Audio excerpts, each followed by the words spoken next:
Exiled Archon presents a Ghost Logic game.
And we are live.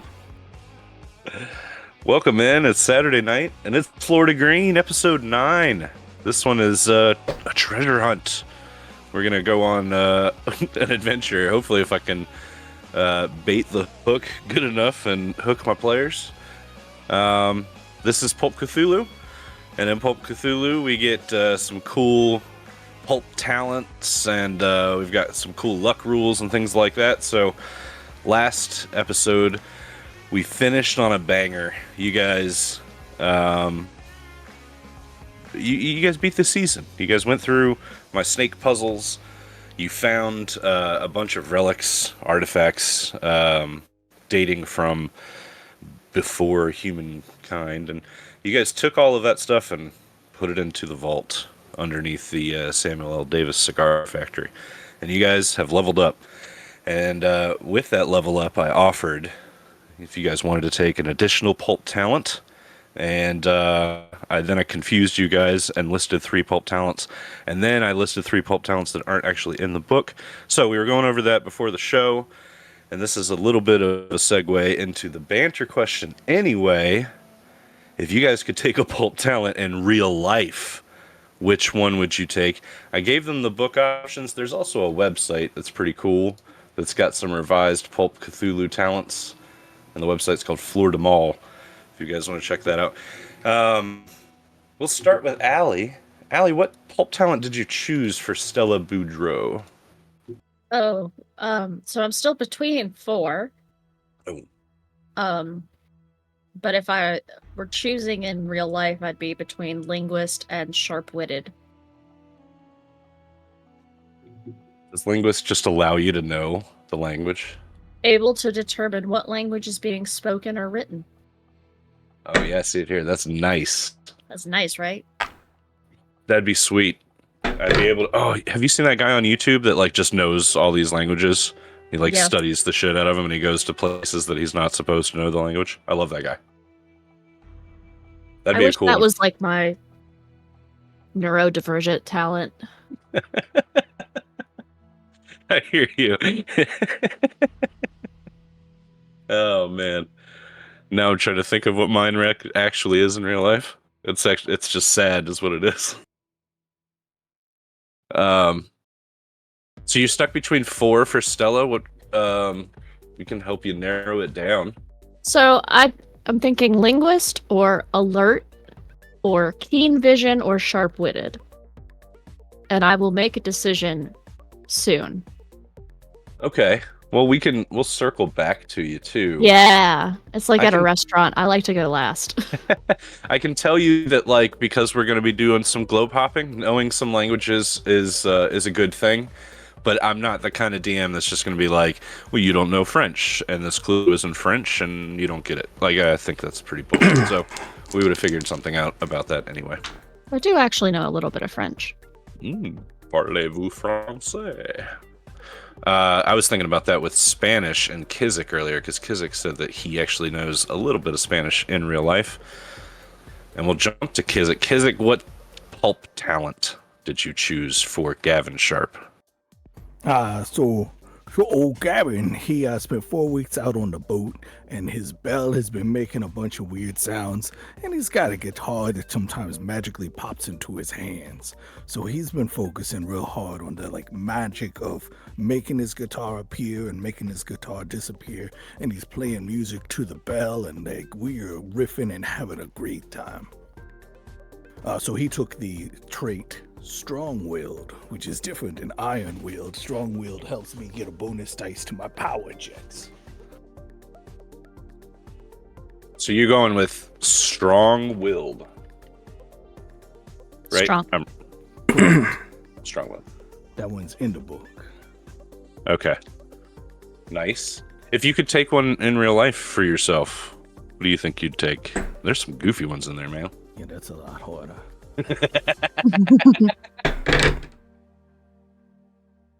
Because then, like, in real life, I wouldn't take sharpshooter, right? Like, that would make me a psychopath. I think in real life, I would like to take the smooth talker to get a bonus to charm rolls. I just want to be able to not feel uncomfortable when people are speaking out loud and I have to guess if they're trying to trick me with the words they're saying or if they're actually being sincere. And I guess that's not even smooth talking. See, that's not smooth talking. That's the trait I want in real life, which is telepathic. Telepathic would be nice too. So yeah, smooth talker, gain a bonus die to charm rolls, and then telepathic. Archon being telepathic would be sick as hell. Right? You're talking about the one from the website. Yeah, right? it's on the website. Yeah, so if I'm reading that one, telepathic, the character can spend magic points to communicate by thought or emotion alone, as well as read the thoughts or emotions of others as adjudicated by the keeper. That'd be Ooh. sweet. Yeah. That adjudicated by the keeper thing is like this catch-all that they put on everything that is it's in every RPG system to the point where I don't think they really need to put it in there, but I know they put it in there just because there will always be that one player that says, no, it says... Rules lawyer. Yeah. Yeah. So technically I already have that talent, but my keeper adjudicates that I can't use it ever. I'm poorly adjudicated. Yeah, I get you. Telepathic. What did you choose for your guy though? So I rolled some dice, and originally the dice came up on weird science, but I hadn't put telepathic into the mix, so I rolled it again. But it really comes down to me asking you some GM questions. Okay. If I want to use weird science, I can make mechanics rolls to build a thing. How hard is that going to be for my character to use versus I have 8 magic points. I am not very magical. My PAL score is 40. It is not good. Like, having telepathy would be really cool and useful for my character, but I'm going to suck at it. Versus, my idea roll, my intellect roll is 75, and my mechanics is 62. So those are much better stats. So I'm not trying to put you too much on the spot, but I'm torn between the two, and I kind of wonder as the GM which you think of those is going to be an easier or more useful thing. Yeah, I get you. I think the weird science gadget thing is pretty neat, and being able to do a bunch of stuff with that would be cool to explore. As far as telepathic, I would have to kind of work it mechanically like Stella's clairvoyance, and she's got a skill in it. So it's like an actual roll, and I don't see how. That's the kind of problem with this homebrew website thing. There's no real mechanics telling us how to do it. I imagine it'd have to go off our stats, which is why I mentioned my POW was low, because my assumption is if you're using magic, that must be your POW. So I imagined it would just be a raw power roll. For Stella, I think it's an actual like clairvoyance skill roll, right? Yeah, it is. Yeah, because you can skill into it. Well, it's... Sorry, I have to find it. It's one of my special roles. Or special talents. It is one of your special talents. It is. It's my special talent. It's a psychic power. Right. And So we that's would the have to one- give you a psychic skill, I think, to make that leveled Yeah. out. Not according I to think the rule. According to the rules, Yeah. you would roll POW. Right. Like that's just how you do any of those. If it doesn't have something that's on your character sheet, it has to fit into a characteristic. Well, I could see POW, and then I could just really see the case of doing the weird science stuff. So it's really up to you. I know, but I kind of wanted. So you literally danced around my actual question, which is which one of these would be more useful for the party? But that's fine. You don't want to answer that. I think weird science would probably be more useful for the party. You Okay. didn't ask my opinion, but I'm gonna give it. I think weird science sounds really cool. I do think weird science sounds really cool, and I am going to go with it because that seems to be the way we're going. But telepathy sounds really cool too. It just doesn't fit my character as well this time around. Yeah, no, I do the magic. But my next character, assuming something terrible happens to Graham, that used up police officer, he's going to find out the reason that he was so damn good at being a police officer is because he didn't know it, but he was reading the minds of his perps. Oh, that'd be cool. Gavin, your new character sheet's up. Oh, look at that. That's pretty nice. It's excellent. Okay, I'm good. All right, let's circle back to Allie. Have you picked something yet? I'm really leaning towards sharp-witted. Good choice.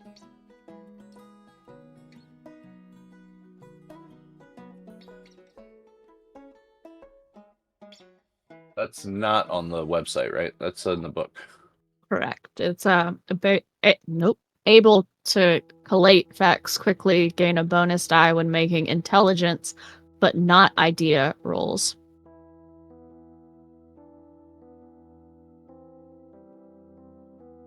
Yeah. That's pretty slick too. And those idea rolls, the intelligence rolls. Let's see, when would we use those? When you have to figure something out that isn't something you learned. Same way as you do in Traveler. They have that same division. Yeah, so Allie, poke me if you want to roll that, because I'll have a hard time remembering that we can just do intelligence rolls like that. I'll poke you for a bunch of other stuff. All right. Okay. So, excuse me. We need to do our luck refresh. Top of the session, because it's Pulp Cthulhu. We do this luck refresh. So every player rolls that D100 percentile roll. Compare it to your current luck score. If it's higher, that's great. You get a lot of luck back. Come on, 100. 3. Kizik's got 99 luck. Hopefully I can get him to spend a bunch of it. All right, I have the lucky trait, so if I fail the roll, if I pass the roll, which is not what you want to do, I get 2, right? Yeah, 2d10 plus 5. I rolled a 35. What is your current luck? Great question. 64. So you only add 1d10 plus 5 to your luck score. And while we're doing all that math, let me set this scene. We're gonna catch up with you guys 4 weeks after the events of last session. You guys have been kind of tooling around town. I think Stella got her driver's license. Graham was following up on leads into where that mysterious Kevin guy went after he kind of like he killed another version of himself, and then it was like there can be only one, Highlander style, and like left the vault, and you guys haven't caught up to him again. So I know Graham was looking at that, and then Gavin, you were out fishing, kind of like getting your mind right, getting the boat back up into shape and playing the guitars. So we're catching up with you guys 4 weeks after that. Just in the past 4 weeks, just so you know, so we're going to close up this loose end. There was a news article or like a news stories that said the president of the organization called Caduceus, his name is Franklin Sharp. He has gone missing and is presumed dead. Last seen in Tulsa, Oklahoma. Cool. So we set this scene up. You guys are enjoying a nice, probably like fish fry, barbecue kind of thing. It's pretty popular down here in Florida. Gavin's on the guitar, and you've got Goose, the kitten, and Jennifer Lopez, the chicken, out here. And everybody's just having a great time, and it's probably like evening-ish. And all of you guys are like gathered around the cookout, just having a good time and enjoying each other's company. There are, of course, bugs, going off because it's Florida, and there's just nice background ambiance of wind and stuff like that. When a car pulls up, and a familiar face gets out. Whoa, went too fast. I don't have him loaded in here yet. It's Detective Dick. Can we shoot him? It is not Detective Dick. It is Brian Wilson, your diver guy. Oh, your yeah. friend that said he had a map, and he's finally catching up with you guys. We've offloaded all that money, right? That's all in the vault. I don't know. Like, what's your plan with it? Let's figure that out real quick. Well, we took it out of the vault, and we put it on the Okay. boat, and we brought it back. That was part of the session. But Okay. I had intended to like start figuring out how to capitalize that into actual cash. So can we work that into the time in between? We don't have to have done it, but at least have figured it out. Unless the other players want to jump in there and say, no, we have to have done X, Y, or Z. Is that what Brian Wilson looks like? Apparently. I don't know what he looked like in your head. I couldn't take the guy directly out of the game. That guy's You know. that guy's a synth. He's got very blue eyes. Yeah. That guy's a synth from Fallout. That's what it's. He's not real. I He said does that he was- not look like he's picking up good vibrations. Oh yeah, he's doing well. Anyway, he walks up to you guys, and he says, "Evening. You guys having a little cookout? You think can I join up? Can I sit down? Can I sit over here?" Kind of joins up with you guys. It's kind of awkward. You know this. Graham is gonna. You'd be like, yeah, sure, come on, join us. But in my head, man, up right there, I wanted to be like, we all silently stare at him. Very awkward moment. And then just music stops and we look at him. So I'm gonna sit down now. All right. Like, if he's got the guitar again and he's playing it in front of the rest of us, shouldn't one of us be like, dude, you have a problem?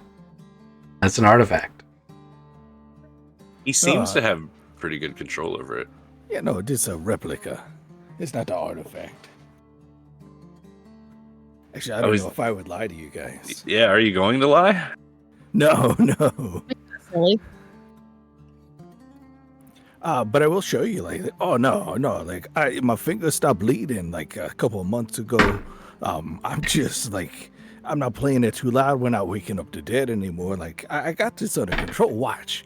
And I make it disappear into smoke. He sure does. And Brian says, "Whoa, what? I give Silas a look, completely ignoring Brian's complete discomfort at the situation. Be like, dude, it's we should be worried about that, right? Silas is holding Marge's hand. They're sitting next to each other. Aw, old people love. And I really like that. Silas is like, I don't give two shits what's going on with the guitar anymore, boy. And he looks over at Marge and he gives her a wink, and Marge like laughs. Old love. It's cute when it's like this. When it's wrinkly. You find them later smashing. Nope. It's like that scene from Futurama. Nope. Oh, The no, thank professor. you. I'll and, never be the same again. Anyway, Brian's kind of freaking out about the guitar just disappearing, and he's like, "That was a hell of a magic trick. Where'd you put that thing? That was crazy." Yeah. Watch this. I think it might be behind your ear. It just pops back into existence. And I start going, He claps. Holy crap, man. That's wow. Phew. And he looks around and no one else is clapping, or like everyone else is pretty. they're giving me daggers nonplussed. because I shouldn't be using an artifact like this. Yeah, exactly. They're all shooting daggers at you. I don't know if a guitar is going to be helpful where we're headed. And he goes over to the table, and Mr. Goose kind of just like gets up on him. And he's like, "Oh, that's a nice cat." And he starts petting Goose, but he pulls out this rolled vellum out of his pocket. It's a long piece of paper, and he kind of rolls it out on the table. He says, "I don't know if you guys can see this, but we should all gather around and take a look at this thing. This is the treasure map that was left to me." Is this I got upside down? this- Oh, you know what? It is. Anybody Thank got a you. mirror? Sorry. He puts it upside down, and he's like, I can't read very well. He goes, this map apparently was like drawn in 1651 by a guy in Amsterdam. Anyway, it was in this book, and it's a book of like a bunch of different maps. But anyway, what's special about this one specifically, because I've like looked online, and you can find these things for like $300 on eBay. They're not colored, of course, and they don't have like the gilded edge for being in the book. But mine's special, because if you look down here, and he like brings over a magnifying glass over the R in Honduras. I don't know if we can zoom in. Let me pull up another map. I use the M key. Yeah, you can try to get it to like do that. Do you see what it's written there? Do you see, guys? Tierra prohibida. Yeah. Anybody know Spanish? Prohibited land. Forbidden Yeah. land. Forbidden land.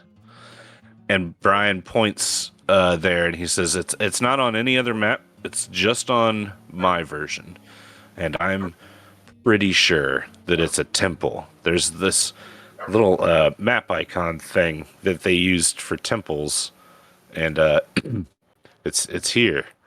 This little diamond-shaped thing, but it doesn't show up on any other map of this version. So I think we should go down to Honduras and check it out. What do you say? You guys want to come with me?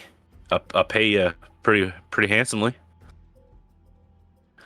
What are we expecting to it find? pays- This is what you were asking about last time we were talking.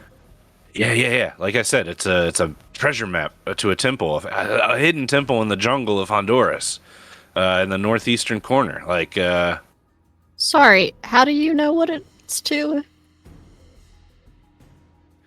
Well, the mark of this little diamond mark is the is like a Mayan temple mark. You can see them over here in like the Nueva España portion of the map too. You got Guaxanado up here, and there's some other ones around too.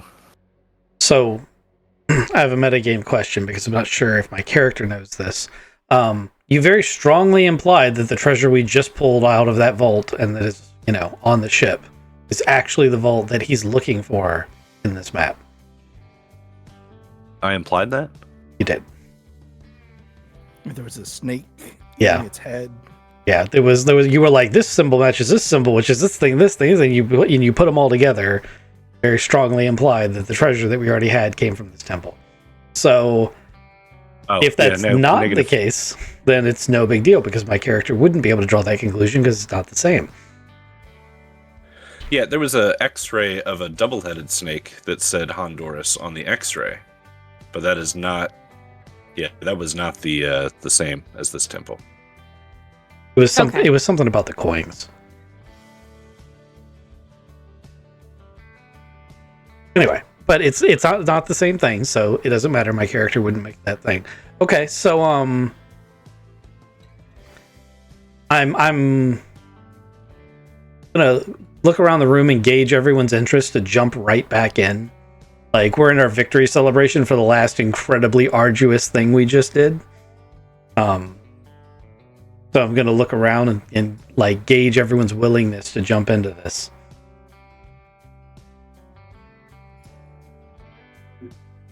Has Brian done some research? He has some knowledge of what we'd be walking into, or are we all just going in blind? Do you want to roll for that, or are you just asking me as a DM?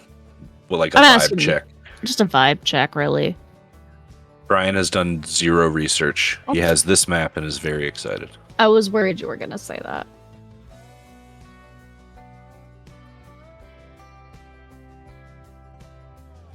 Well, what choice do we have, really? Oh, we've got plenty of choice. Am I allowed to bring up Google Maps on the stream? Like if I pull in a tablet and bring up a map of Honduras, am I allowed to do that? I have no idea. Oh. I mean, it does say copyright on it, so I would err on the side of caution and say you should pre-generate it, but that's just me. Track it. I mean, seeing that Stella is a little skeptical, Graham's going to be like, all right, so we're going to have a pretty significant fee up front for going down there. And if you do find treasure, we want 30%. 30%? Yeah. I mean, that's...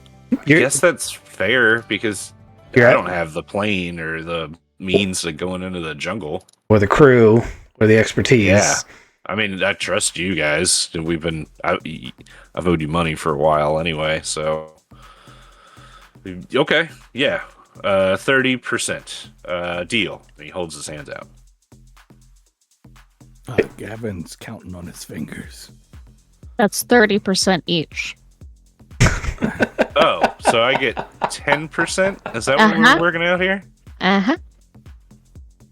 It looks to me like you found a map with a smudge on it and say, I'm pretty sure there's treasure here. And said, come on, people. I mean,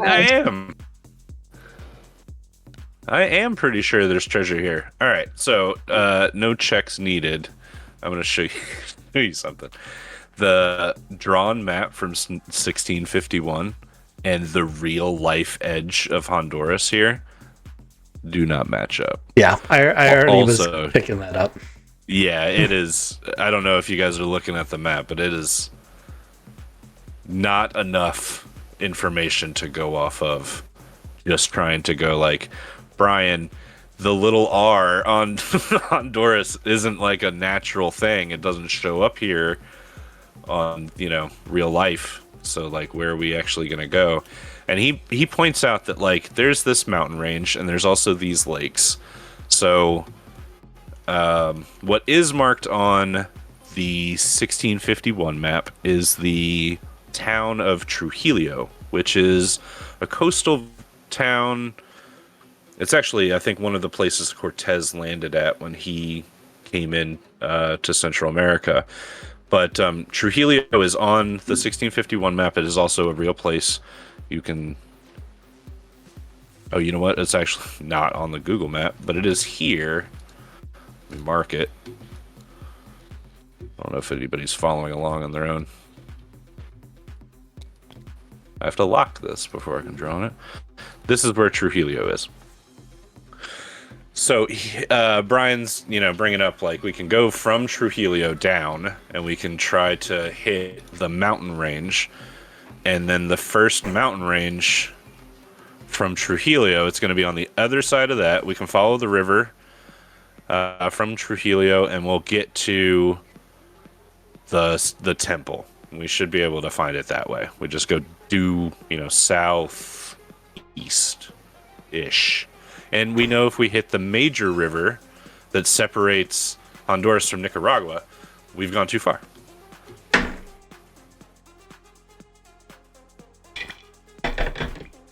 Like I said, huge upfront down payment that covers our fuel and everything going out there. That way we're covered on costs at a minimum. And then 30%. And, we can do flyovers. If this temple is as big in real life as it is scaled on this map, it should be massive, and we should have no problem spotting it. That's the spirit. I was going to say the opposite. If it's in a jungle, like there's so much overgrowth in the jungle, we need to be able to penetrate the canopy to see if maybe there's something underneath there. There's a lot of treasure hunters. There are. And I was being slightly sarcastic. Obviously, this is not to scale. That's the size. That's the size of a small Where did Brian city. get this map? He inherited the book that it came in. From whom? Oh, from his, it's like a family thing. It came from his grandfather, it came from his grandfather. It's a family thing. Yes, that's how inheriting things works. Yeah, but like father to father to son to son.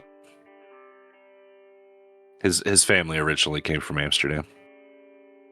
Ah, Famously present in the Honduras exploration scene. It was Dutch map making, really, in the 1650s. That was the big thing.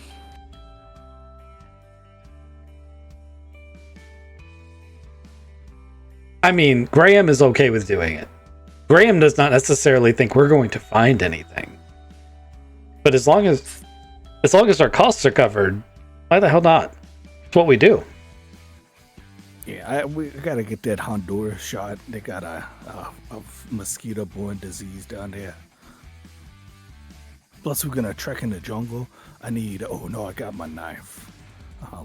I could go for a jungle adventure. So it sounds like we want to supply up.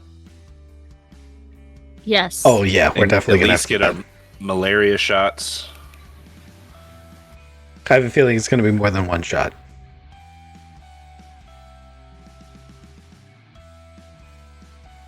Oh, do right. you want to try to get a donkey and walk a donkey through the jungle? Not here. Then fly a donkey down to El Salvador? No, we're in Honduras, sorry. All them Spanish countries get mixed up in my mind sometimes. We're gonna go to the doctor and be like, we need our shot for going down to Honduras. They're gonna be like, oh, you're going to like tourist destination? Be like, no, we're gonna walk through the jungle. And they're like, oh, but you did only need the one shot, but now you need 12. I wonder if there's any place closer to the temple where we could land the plane.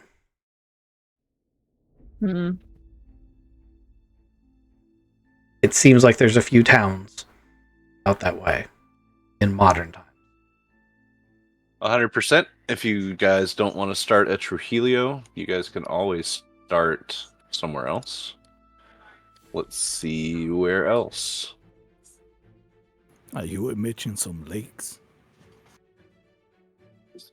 That's or true. towns with airfields, because a lot of jungle towns have dirt track airfields to land supply planes.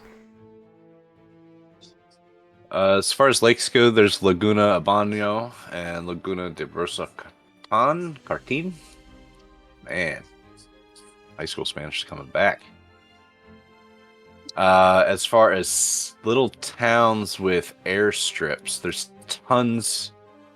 I won't say tons, but along the river, there are some towns that have airstrips. Trying to find a good one for you. It just depends on like what direction you guys want to come at the jungle. I mean, I think the smart thing to do is not to rely on the internet for those things, but rather to get a local guide. Because, and I'm just spitballing here, I don't know this for a fact, but I'm assuming that like dirt tracks and shit for like the really small villages that are going to be close to where we're going, they're not going to be like on a map. It's Honduras. They're going to There's have kind of a nice looking bay right in here that maybe could be useful.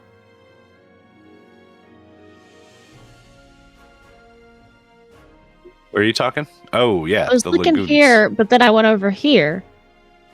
And I guess, is this the same? It's this blue bit, like, Right next in to here? Puerto Lempira. Yeah. Okay. So that's the Laguna de Carrasca. Oh my god, I'm butchering all of this. Ah, yes. Caratasca. We are Just a thought. jumping around, planet hopping. It would get us very close to this mountain range that we seem to be, or seem to need. Alternately, if we want to take 2 years to get down there, we could take the boat and go right up. It's not- Go right up the river. We can't take this up the river. That river's too big. Oh yeah, Or too shallow. what's the journey across the Gulf of Mexico? Excuse me, too shallow? The river. I don't think you understand the size of that river. I bet freight container boats could go up and down that main river. Oh, And it's, I think you're not understanding the scale. If you can see it on a map from orbit, it's pretty big. It is a pretty big river. You're talking about the Rio Coco, right? Yeah, the big river that separates. Yeah, the big river, because that's the closest one to the supposed temple, right? Let me look over here. Yes. Yeah, that is a main thoroughfare for freight and industry as it exists in that area. That is, Does seem pretty wide. yeah, and deep. all right then. I'd stand corrected. I thought I was envisioning like an Amazonian river. Yeah, you were examining a little like leaf raft with a pole that you used to push it. That's what you were thinking of. But that's, if you could see it on a map like this, it's not. There'll be lots of small areas like that branching off of these, and we may end up using something smaller to get even closer. But the main parts of the river, that's why they build all the towns on rivers. Also, it wouldn't be a couple of years. It would be a month trip.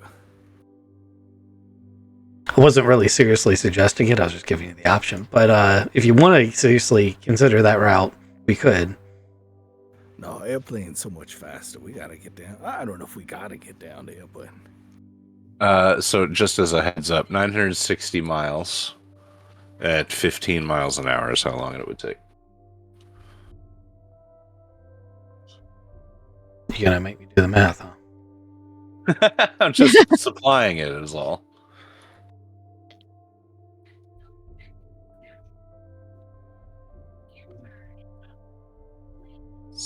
$600 days? That's not right. That is 2 years. That's not right. That's not right. Surely we could go down to like Miami and charter something that could get us there quicker if we wanted to take a boat. That's true too. I mean, yeah, Or- you've got Lots of options. Yeah. You said 960 miles?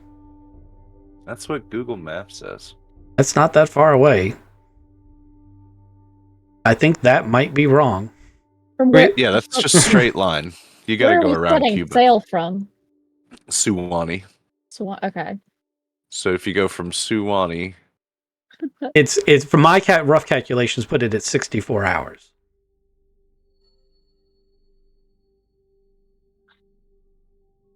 What if we flew to Cuba and set sail from there?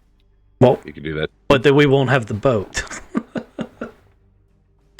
We'd have a boat. You guys have tons of money. You could buy a boat in Cuba.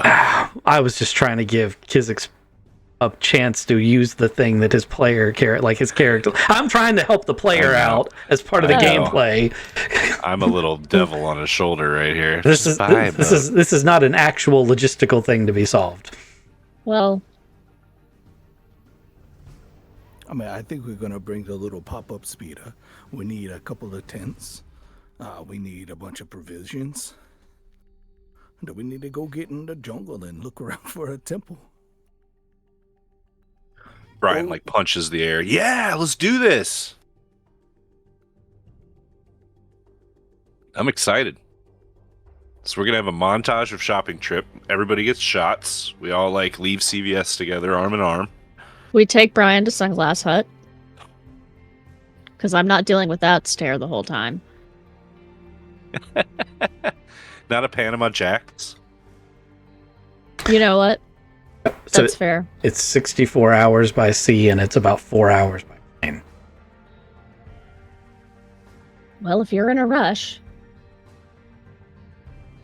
You can take the plane down there. I was just throwing out options. get some Gavin ahead in his boat It's just me in the sea for 64 hours.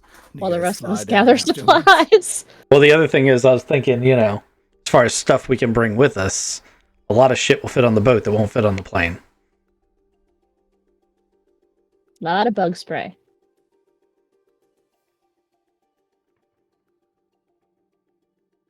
I kind of like the planner you could take in the boat. It's a good base of operations. And it does give you a lot of weight to go shopping with. I want to make it 100% clear, though.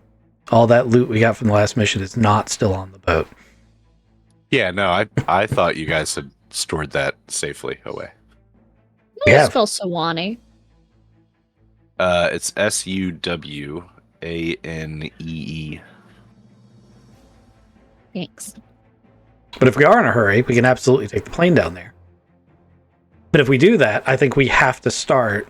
The other thing about the boat is I think it lets us get closer, because I think if we take the plane, we have to start at the major port city. Because we're going to need a place that we can safely store the boat. Store the plane. The boat, on the other hand, we can dock somewhere. Like we can bring it up the river and dock it. But the plane, Shit, you can anchor it anywhere. yeah, but the plane has to be at a pier and tethered down or in a hangar. Otherwise, the first storm that comes around, we won't have it anymore. True.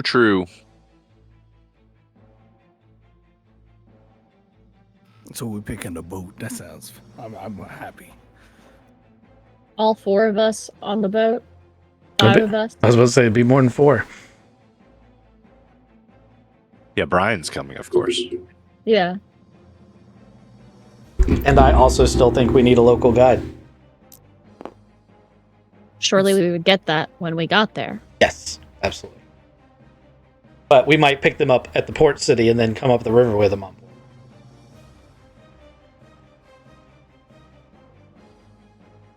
Okay. But All that's right. I'm not counting him in the 64 hours it takes to get there.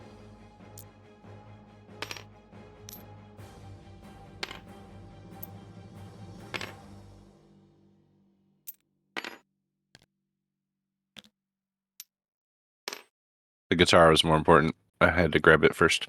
Okay. Let's get your shopping montage. What are you buying? You said tents.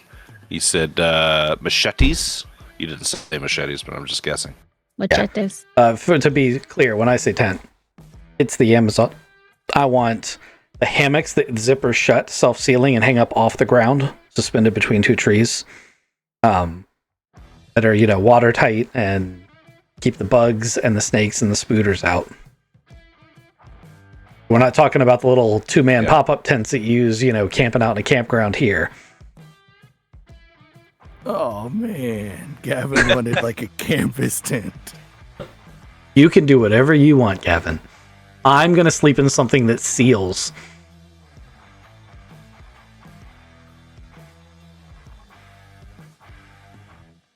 All right, so you guys gather up your camping supplies. You guys get your shots. You guys get everything packed up on the boat, and you head out on the Siren's Lure for a very long trip. There's somebody missing. Who's missing? Over here. Over here. I can't pick him up. Oh, we need Jasper. Oh, I thought you were talking about Moose.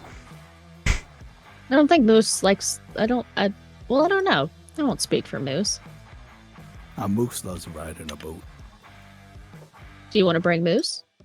Oh yeah.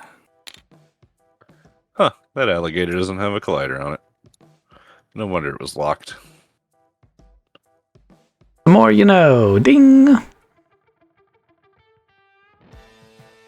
I think Well, Jasper would really like it that Moose is along for the ride. Is Moose coming? Oh yeah, Moose love a boat ride. All right, we brought a Moose. Moose needs his shots too. Moose gets the shots. Moose gets one of those little like flea collars, but for mosquitoes.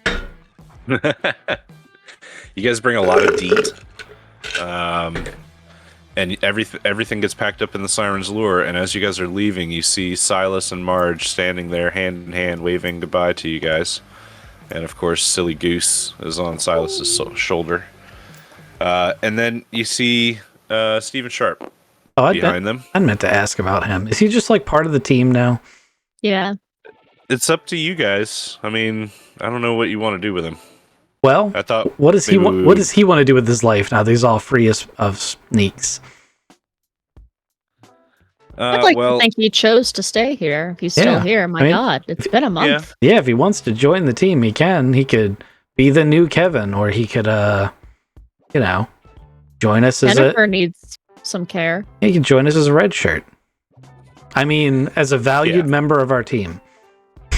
We'll say that Stephen Sharp is a red shirt right now. He's taking care of. He's doing the Kevin stuff while Kevin is Kevining. It sounds like Marge is going to be pretty busy, so maybe he does some of Marge's duties.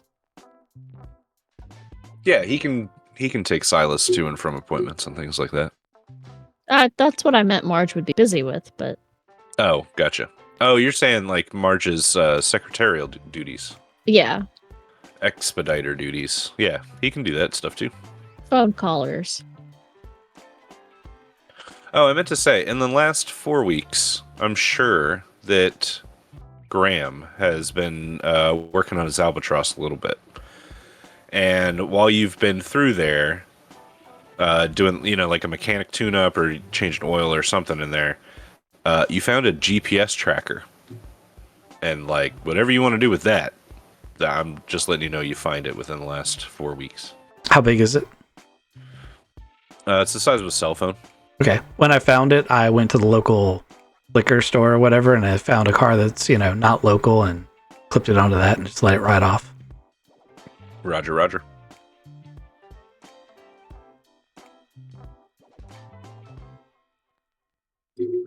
All right, and we head out in the Siren's Lure. I don't need to take this one because Gavin's got one right there.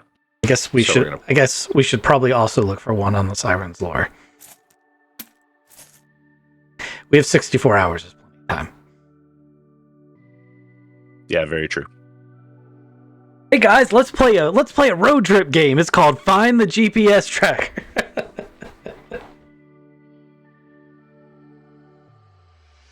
I think You think- Stella and Gavin are going to be busy fishing.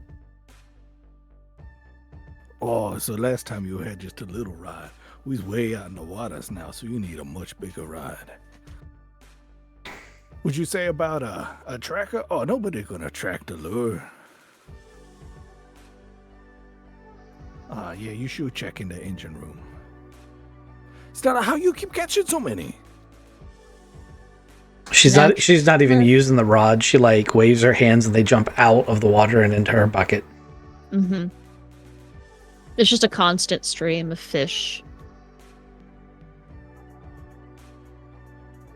Oh, you can't eat that flying fish. It's too much cartilage in him. You want a sea bass. Oh, look, a swordfish.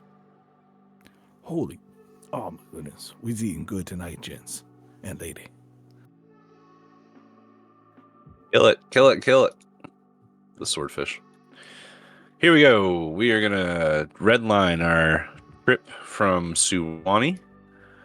And, dun, dun, dun, dun, dun, dun, dun. You guys Sea want to stop in monster. Cuba? Oh, yeah. There's a storm. You're back on track. All right. And then I think it's about here-ish where the river starts. I think that's about right.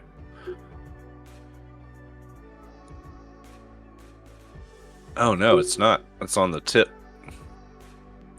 It's right there. I promise you it was at that last part. I don't know. Oh, we got to go back out. I told you this was way too shallow.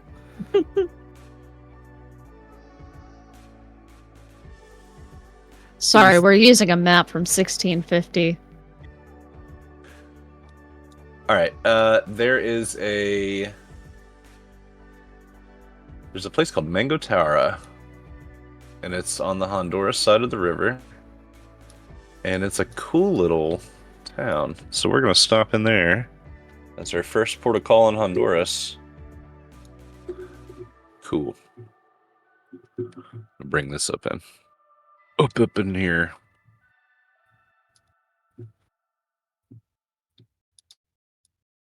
What's it called? Mango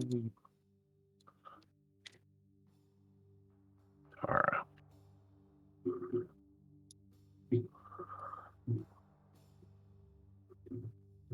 We're figuring this out.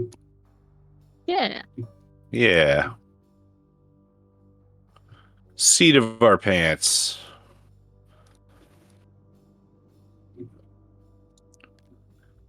So we want to get a local guide now that we are in Honduras. And we pull up to Mango Tara.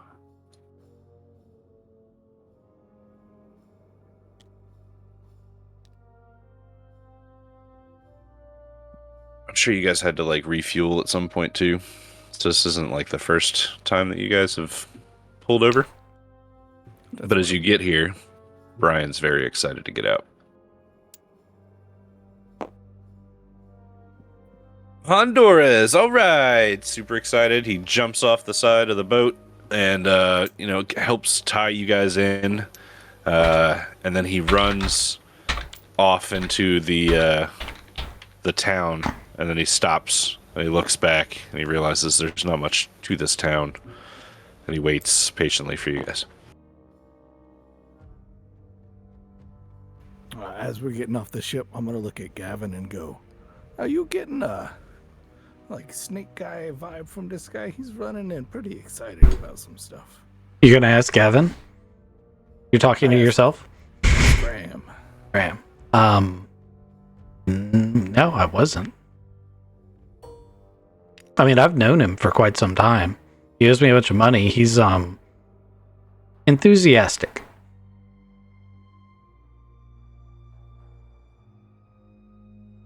All right. We gotta find Sorry, that guy where are now. we? It's this place called Mango Tara. Okay. Yeah, we would have had to stop for fuel before here, but we could have made the trip one way. The problem is we also have to come back out. Average fishing trawler range is 1,000 to 1,500 nautical miles, but you said it was 900 950. Yes, So that was a straight line. Yeah, and to get here, like we this place isn't gonna have fuel out of that quantity. We're gonna have to have stopped. That's why we stopped at that first port. So Yeah. my point being, if we're stopping for fuel on the way, we maybe not want to wait till we get here to ask for that guide. Maybe we stop at a port that's got more people, so that if the one guy in this village that can help us decides he doesn't want to, we're not screwed. Okay. Yeah, you guys can stop. Let's just say we can stop in Trujillo, which is the big. Yeah, that's what I was thinking too. Yeah. We Okay. stop, we get fuel, last minute supplies, pick up a guide. The guide says, "Hey, you forgot these 3 things you really need." Shit like that. Gotcha. If everybody's cool with that. No, that's real smart. Yeah.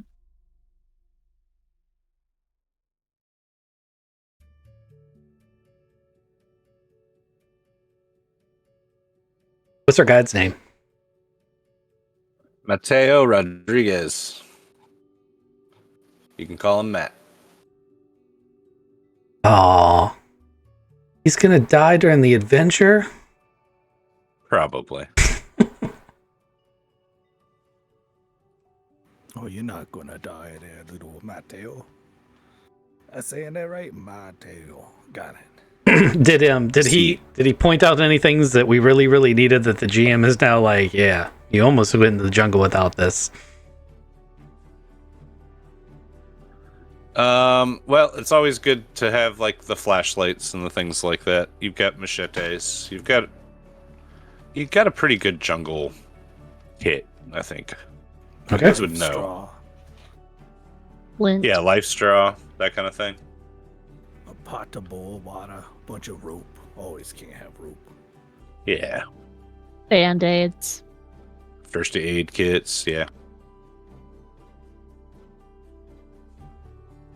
And when you guys meet Mateo says, yeah, I've heard of a temple or something like that out there in the jungle. Like there's lots of old wives' tales and things like that of ancient Mayan sites, but usually those are in the western part of Honduras, like more towards the Central America portion and less off the coast. So any like useful information from those old wives' tales? Are they like, oh, it's cursed and haunted, or are they all like, oh, it's this majestic hidden world, or it's right at the foot of said mountain? well, do you show him the 1650 map? I'll put it to a vote, but I say yes. Yeah, we gotta let him know what he's getting into. Yep, sounds good. We show him the map.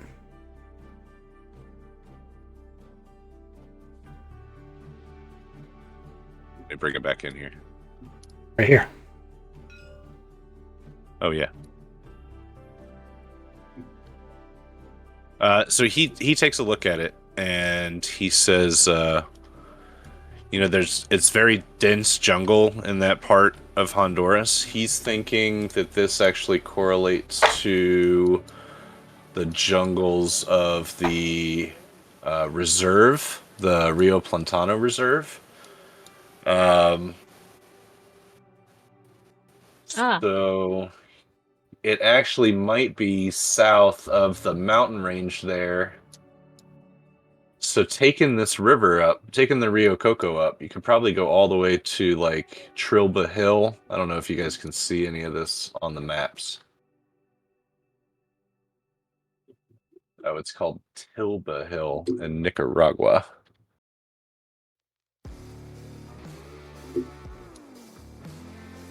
But that would be south of this mountain range that's actually listed here. So that's where he wants to go in. And he says that there's actually like a little town around there. It's got like a name like Fertile Valley or something like that. Whatever that is in Spanish. Okay. I'm good with that. Let's do it.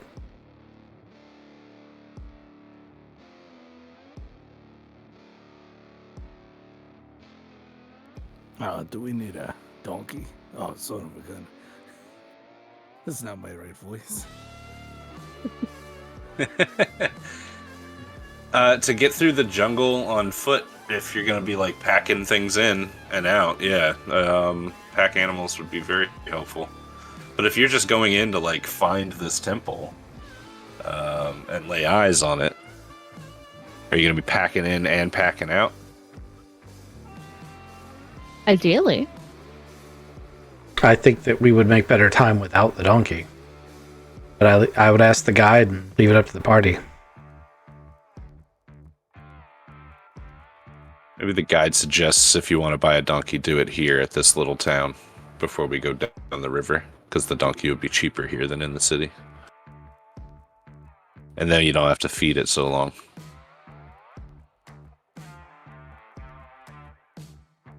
Mateo, voice of wisdom. I'm just more worried about trying to take the donkey over cross-country terrain because donkeys are fine on paths. There won't be any roads where we're going. No, you'll need a goat. Jungle goat. Mateo says, there are some crazy shit in the jungle, you know, like jaguars and there's monkeys. If we're still in the city, I want to get a satellite phone and make a contact with the local helicopter pilot. If we need to lift things, I got it. Okay. Give me a luck roll. For there to be a helicopter? Yeah, just a company in the area that's open and has a working helicopter. I forgot this was Traveler for a second. Did you roll 2d6? Yeah, sure did. I was like, that doesn't get it covered. It's a low roll. I only got a 12. Yep, I failed that luck roll.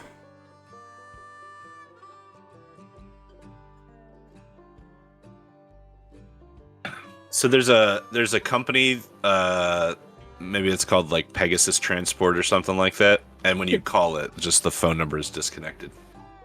Okay. I'm still going to get the sat phone. Seems like a good thing to have. Yeah, satellite phone is totally good.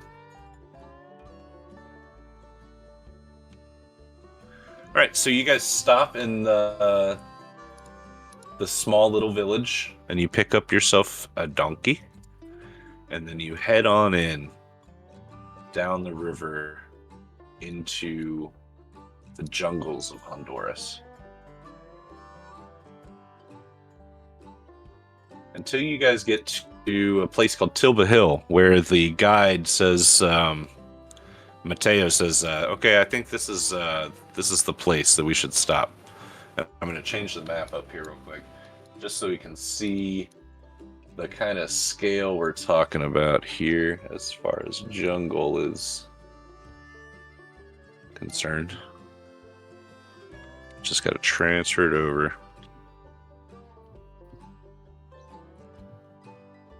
Jenny's listening or watching Archer. Can you hear? Mm-mm. I'm trying to find where we are on another On map. an actual map? Yeah, hold on. Let me pull it in. I'm going to export it.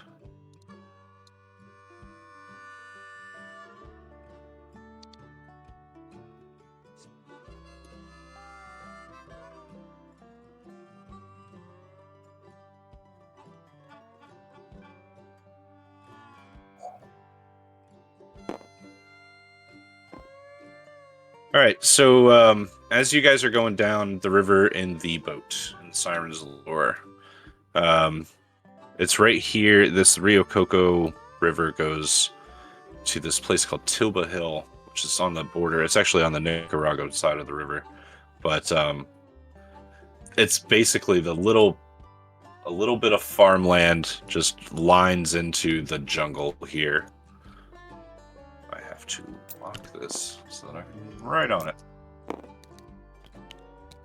Get this guy out. Did everybody else? Is everybody else under the table? Oh, it was the farmhouses. Lol. That's funny. Forget about little stuff like that, and it ends up just messing the map up forever.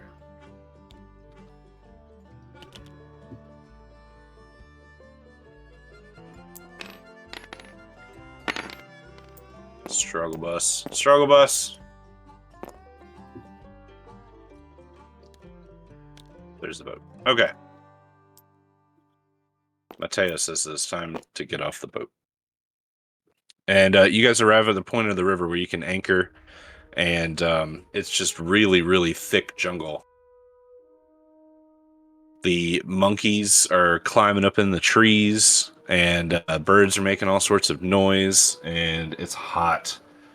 The bugs are fucking relentless here, and it seems like you might never, ever get dry again. It's just so wet out here. Let me pull this in just to give you guys some background stuff. Map. This one in too. Pretty good. There it is.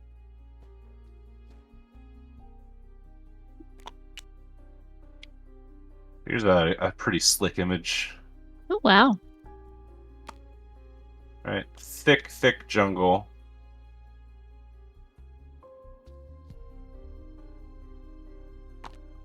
And who's getting off the boat first?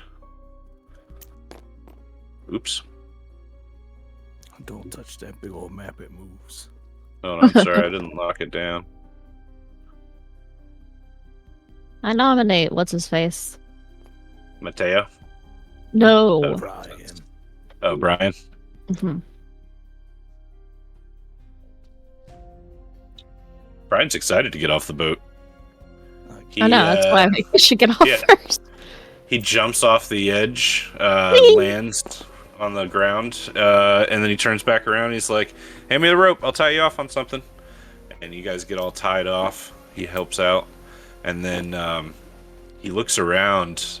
Like, he's got a compass out. He's got a big backpack on, and he's been wearing like the same kind of moisture wicking shirt that everybody else has. You guys are geared up pretty well. And he's got this compass in his hand, and he looks off northeast-ish, and he's like, "I've got a good feeling about this, guys." And Mateo jumps down next, and he hits the ground, and he pulls out this massive machete, and he starts hacking away at the undergrowth and brush to kind of like make room for the rest of you guys to jump off the boat.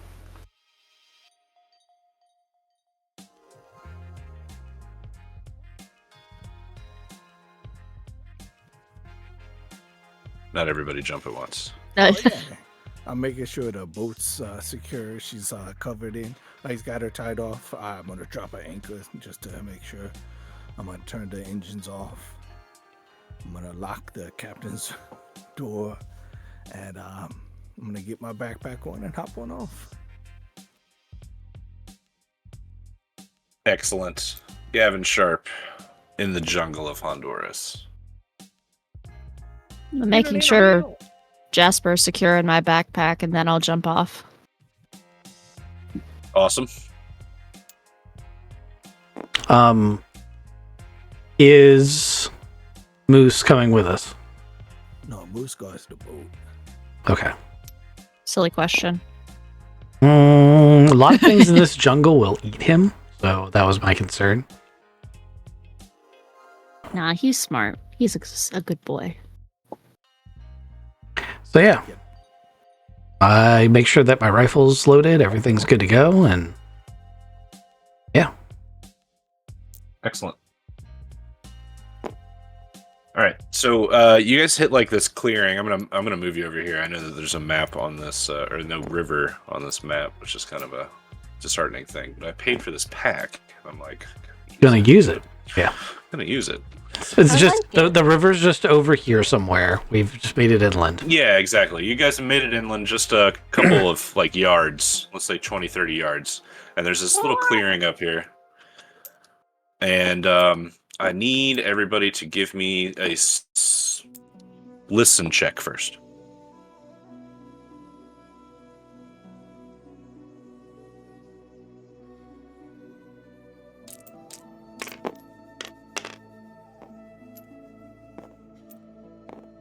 Well, if it's listen, I failed it. He hasn't got a 7 though. That's a hard pass for my list. Hell yeah. I'm a little bit amped up. I like the sounds of these jungles.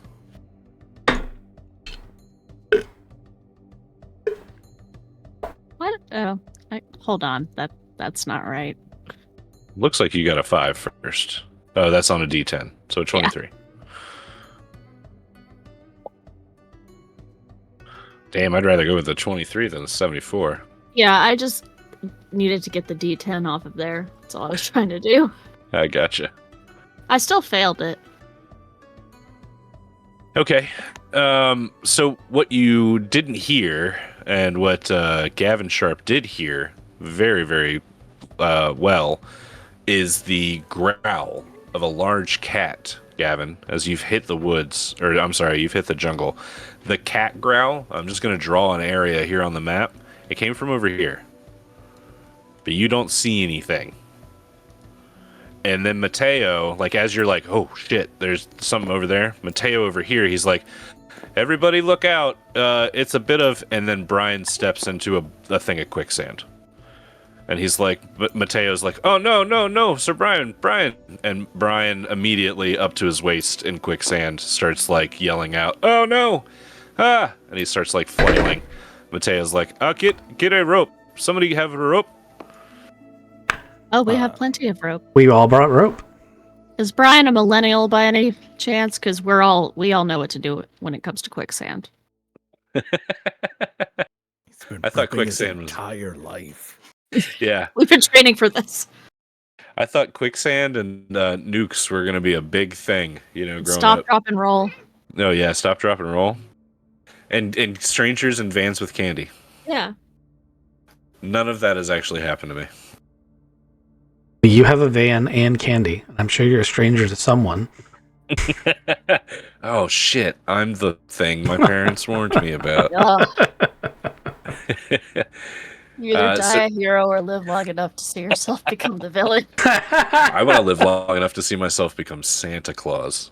Aw. That's my long-term goal.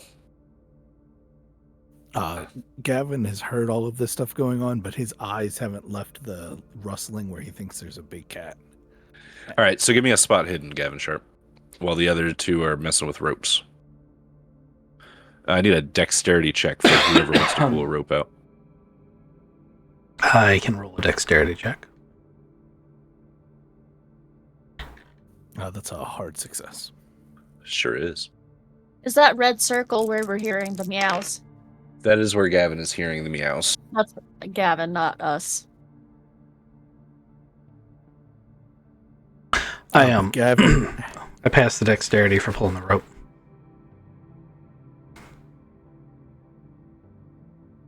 So you throw this rope out to Can I like Brian. lasso him like a steer?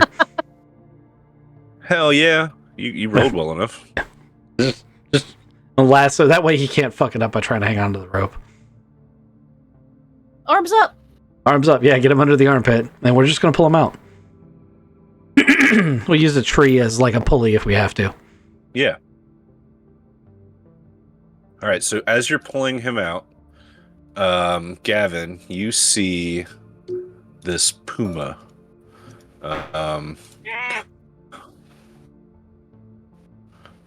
It's actually a really pretty puma. I'll pull it in here. Oh, I Aw. didn't expect him to be orange. And he is, Gavin, he's stalking you through the woods. He hasn't noticed that you've seen him yet, or he would have stopped moving, because that's what cats do. So it looks like he's stalking maybe Graham, and he's just got his eyes on Graham, and Gavin, you see what's about to happen. Gavin's gonna sneak up on him, and he's gonna try to get him a big cat. Stealth roll then.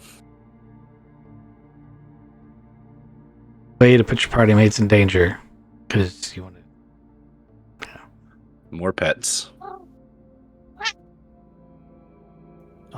Can I spend some luck? I just rolled 100. No. Oh, you can't roll it on 100. Buddy. Okay, well that's... Alright, so the cat stops, and it looks up at you. Puts his tail straight up, and he was kind of already in crouch mode. He launches himself at you. Do you want to dive out of the way, like dodge this, or do you want to fight back? I got my big knife out. I'm looking right at him. I am going to try to dodge him first, though, because that is probably a smart thing to do. All right, you want to dodge this Puma attack. Go ahead and give me your dodge. Have the rest of us spotted him at this point, or This is when everybody else is going to find him. Okay. Yeah, you're going to hear, "Ah!" as a cat just jumps on my chest. That's exactly what happens, because the Puma rolled a 16 and jumps on your chest. That almost sounds like the Carolina Panthers sound. Wow! You take 5 damage, Gavin, as it rakes its claws into your chest and pushes you down. Actually, no, you know what? It doesn't push you down. It claws you, and then it, like, rebounds off of you. And it stands there, and everybody can turn to see this huge fucking Puma just lashed Gavin. Oh.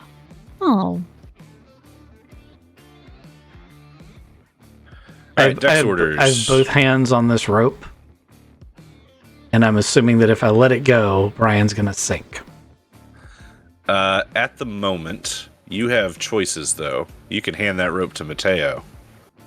I will do that because I want to fire this rifle into the ground and scare the cat off. Roger, roger. What's your dex? What's 80. everybody's dex? It's 85, I think. All right, That's so this doesn't 80. change. It's 80. Oh wait, no, that's not my sheet. That's his sheet. Sorry, I keep going to Kizik's table because of the way that it's oriented. It's 85 for me.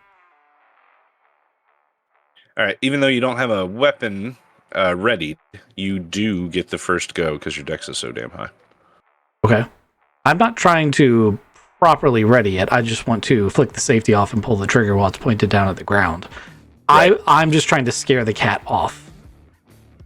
All right, so we want animal handling or a intimidate or a firearms. Firearms would be like you shooting it. No, I feel like this is firearms. It's my ability to handle a firearm because it's not me talking. Like, intimidate's me talking to intimidate someone. Animal handling is me trying to tame it, as, you know, Kizik was going to do when he should have alerted the rest of the party to the danger that could have killed somebody. Yeah, I feel like it's firearms. And not shoot it. Okay, roll it.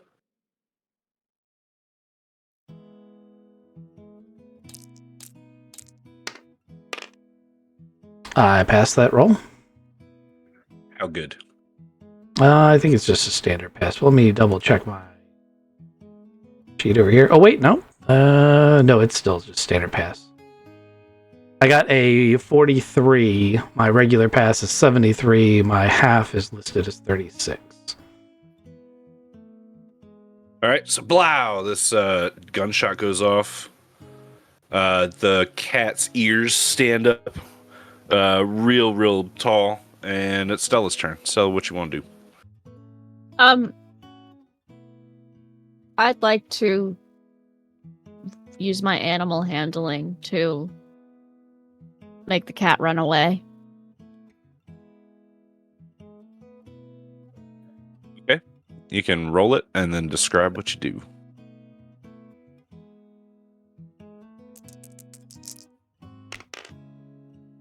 Okay, so I passed that.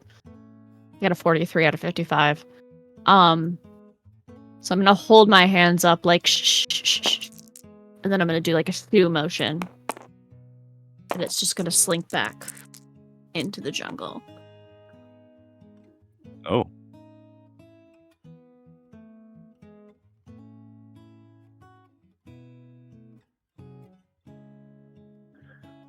It does. It steps backwards. Actually, it's Gavin's turn. but it has started to timidly step backwards.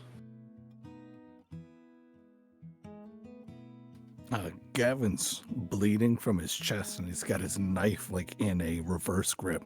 He was ready to jump in front of it if it tried to get anybody else, but if it's slinking away, he's gonna get real big and give it a wow.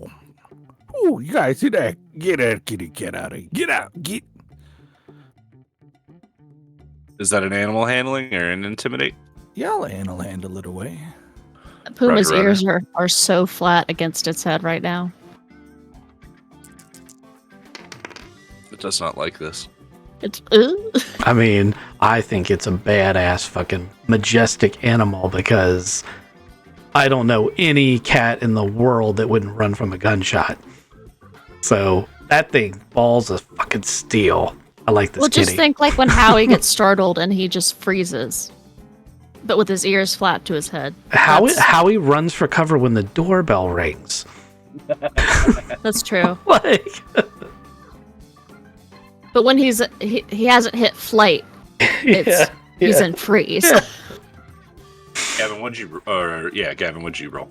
Rolled a 67, and I need to get it down to a 54. So I'm gonna burn some luck. You don't have to. I'll let you know that. I'm gonna burn some luck and act like I was the one who scared it off. Okay. You got a lot of luck to burn anyway. I shouldn't have said anything. You would have burned 30 points of luck? No. How much luck are you burning? I needed to burn 13 to get it down. 13. Okay. So really what I was waiting for at the table was the Puma's turn to move, which was at the end of all of yours because of its dex. It did get a good surprise attack, but man, if I wasn't so against building this menagerie, I'd be like, all right, guys, new side quests. I need that as a pet. I know. we need more Pumas. All right, But so we yes, have to come back this way.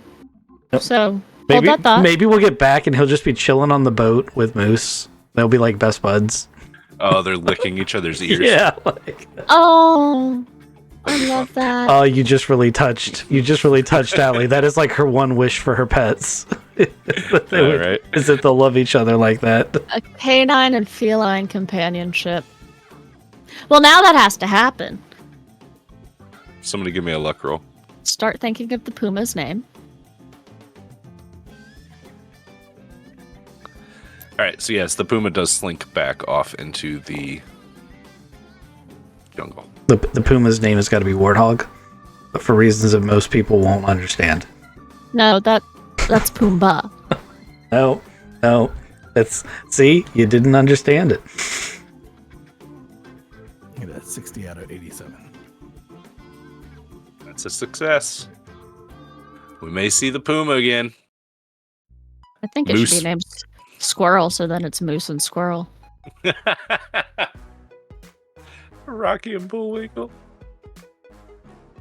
All right. Some of us are better at naming things than others. It's okay. You guys, the Puma, whatever its name is going to be, leaves the scene.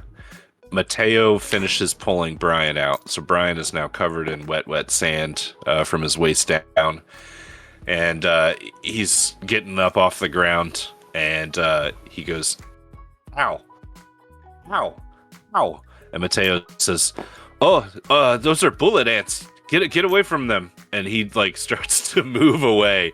And Brian is having a really bad day as these massive black ants start crawling on his hands where he had just pushed up off the ground, and they are biting the shit out of him and just holding on. You just see them grab with these fucking pincers that you can see from the distance that you're standing at. They're big fucking ants. And Brian starts to scream. And he's like, ow! Ah! Ah! Well, shit. Who brought the fire extinguisher? I'm gonna spray him with DEET. Oh, yeah. It probably won't work, but it'll be hilarious. What if we just pour gas on him? like, how's that more accessible than DEET? And by then he could have just jumped in the water. But knowing What his is the plan? but knowing his luck so far, if he jumps in the water, he's getting one of them little bugs that swims up your pee-pee hole. He'll get a piranha. Isaac, what do you do? Gavin doesn't like ants. What if we just kick him back into the quicksand? I'm spraying him with DEET. Spray him with that D. That might All help right. him. Spray him down. Okay. Kind of rolls spraying with DEET. I don't know. I was thinking about that too. First aid. First aid, yeah. Oh, Natural roll. he is so fucked. I have worse first aid than anyone. Knife. Nope. Actually, I passed it by 1 point. I got a 29. I have a 30. Ooh. I have a 30 in first aid. Fuck yeah, dude. Nice. I use a lot of That's- DEET. Yeah, you just like dose him and these bullet ants, and you pull him off of him. It like immediately swells up where he got bit. He probably got bit 4 or 5 times, and Brian Wilson looks like he is in a lot of pain, and he's like holding his arm really, really close to his chest. And he's making like little whimpering noises. I don't like the jungle, guys. I hope this temple's worth it. I don't think the jungle likes you, friend. Yeah, I agree. He pulls out his compass again. Gotta go. Keep going north. Mateo says, Brian, why don't you let me go first? It's like, okay. And so Mateo starts hacking his way into the undergrowth again, but Brian's like pointing him in the direction. Just a question, not asking or offering a solution. We're just gonna let him suffer with the ant bites. I sprayed him with DEET. Okay. Also, a little question. You guys want to take a minute to maybe make sure my chest isn't split open? I got a pretty deep dash right here. I don't I think think I got bit by an ant. I don't think you want me to do first aid again, because that's not happening again. You gotta Mateo speak circles up, Gavin. I mean, I can do it myself. I just need you not to forge on so quick. Yeah, that is our bad. Oh, that was the DM's fault. Mateo comes back. Oh, I'm sorry, sir. I'm sorry. I didn't mean to move on without you. You're absolutely right. Who's got a first aid kit that they want to use on Gavin? Whose first aid roll are we using? Gavin. Yeah. Graham Somebody is wanna help him? Graham is chambering a replacement round for the one he fired and been like, "Is it too deep? Do we got to put him down?" I can rub some leaves on it if you want to if I can use a natural world. You don't want me to use first aid. That's actually a really good idea. There's lots of medicinal plants in the Amazon. Yeah, how about we do this like a traveler? Aren't in. You roll your natural world first, and then if you pass that, we'll give him a boon.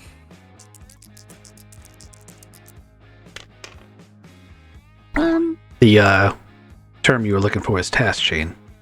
Task chain is what I was thinking. Yes. Yep. Thank you. I rolled an 81 and my natural world is 84. All right, Perfect. we were just So, Kissick. scraping by now. Fret not, Gavin. I've collected these leaves with healing powers. Most of which I'm pretty sure are not going to give you poison ivy.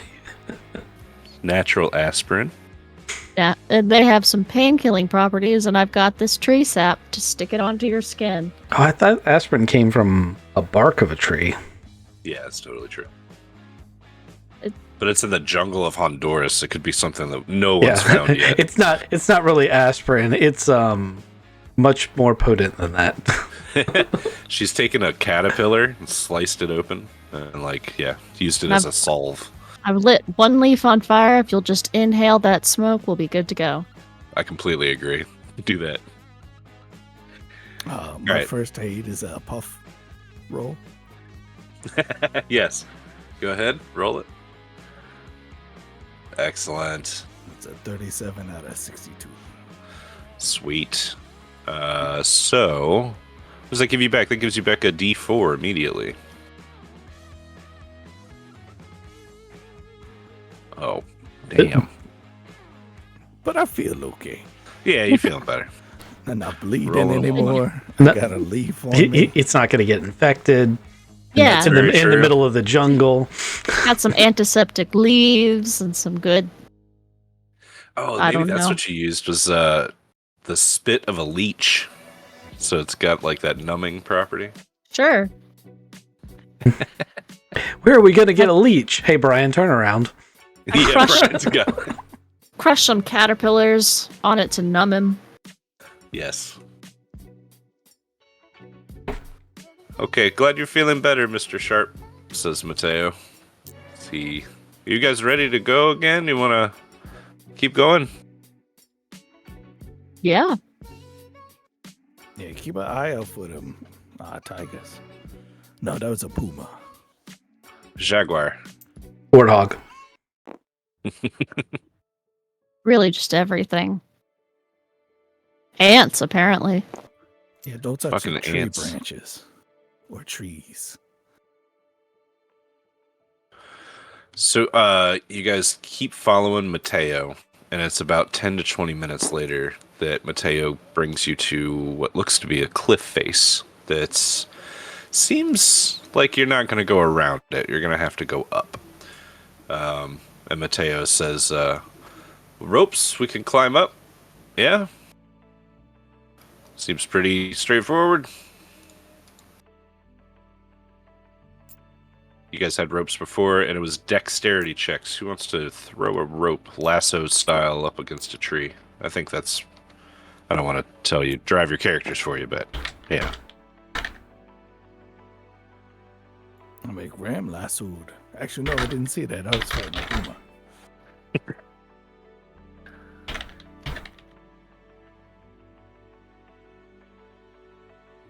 Is he muted? I'm not muted. I'm dealing with Twitch issues. I've got stream instability. I was trying to write Kizik a message saying, "Hey, can you go check the health of the stream?" without interrupting the stream. And then you called on me while I was trying to do it. No So, worries. all good. So what do you need? You need a dex roll for something with a rope? Yeah, so we're going to try to climb this cliff here, and I figured you're going to rope it. I can try to throw a grapple or something up there. Is this the best way to do this? Is the guide like, yes, we should try to do it like this? Yeah, Mateo kind of suggested climbing up that way. He doesn't see any other way to get up this cliff. Okay. Well, so that's a dex roll. I got a hard success on the dex roll. Excellent. The rope is successfully will be able to be used for climbing. That is good. Who wants to climb the rope first? Or do you guys want to make Mateo or Brian do it? I'm ready to climb. Gavin stepping it up. Give me that climb roll. Oh, Gavin. don't With like a rope. climbing. Hold on, with a rope, you're gonna take you're gonna get a bonus dice.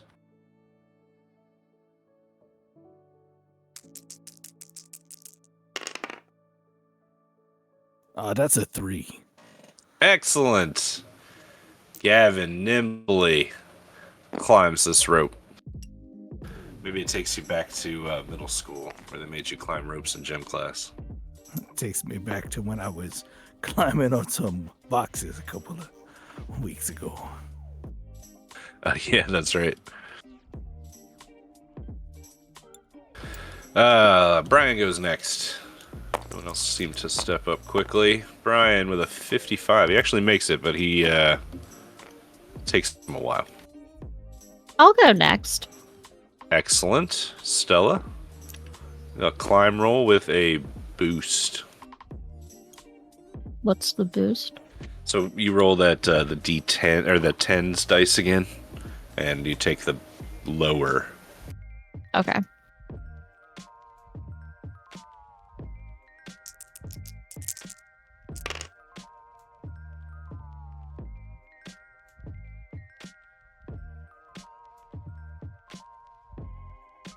How'd it go? Hold on.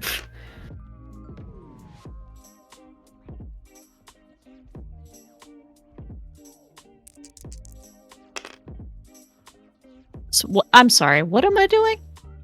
So the one that has the 10s on it, the 20 or whatever, you can roll that again for the boost, and then you're gonna take the better of the 2 rolls. Okay. All right, so 20 was better than 80. Yeah. You get a Yeah. 25. Yeah. Okay, cool. 25 to climb. Stella nimbly climbs using the rope, gets up the cliff, and makes it to the top. You notice, Stella, up at the top, there are a lot of monkeys up there, and they're all kind of like gathered up in the trees. And Brian's noticed one too, and Brian looks like he's about to throw something at the monkeys. Please don't do that. He stops. He looks at you. He's like, "But they're loud." Cover your ears. He puts his hands over his ears. So Graham's roll didn't count for him climbing up there too. Oh, yours totally did. If you wanted to be first or not, it's. I asked who wanted to be first. Yeah, I think you were doing the other stuff. Yeah, I was super busy trying to do all the other stuff, but yes, it's fine. Right on. And then Mateo at the end. Oop, that's not rolling both dice. Mateo, holy shiza.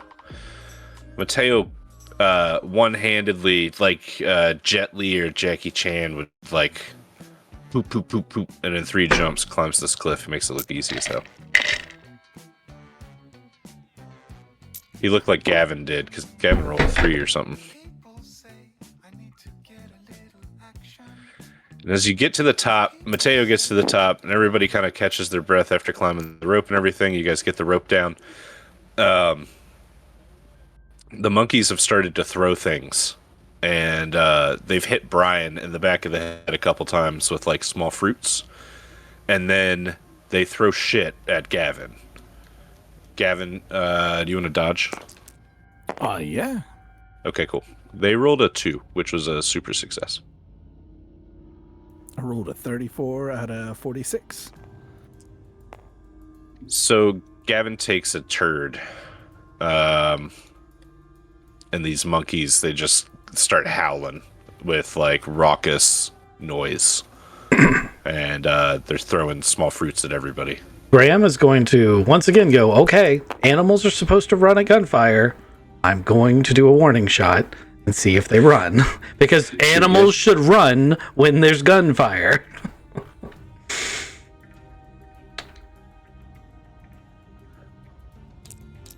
Make sure I don't shoot myself in the foot. Oh, well, that's pretty fucking close. I actually do fail that firearms roll. It's not a critical fail, but it's a fail. Okay. This is not my sheet that I see. You were looking at Allie's sheet? No, I mean, the sheet on the table is not the one I sent you, because we leveled up and I sent you a new one. Oh, yeah, I probably didn't remember to update it. That's my bad, man. It's still a fail, though. The shot echoes out into the jungle, and the monkeys scatter to the 4 winds. And after a little bit, it just becomes quiet. And then the noise, the background noise of the bugs and the wind and everything just kind of pick up. And the monkeys are gone. Thank goodness. Fucking annoying ass monkeys. Mateo guides you guys further into the jungle. Brian still got the compass out, but somebody give me a navigate. That's me. I was supposed to say, I don't think navigate's a skill I have. I don't get it. That's a hard success. Excellent. Oh, I've got a little bit of it. But you wouldn't want to use it unless you had to.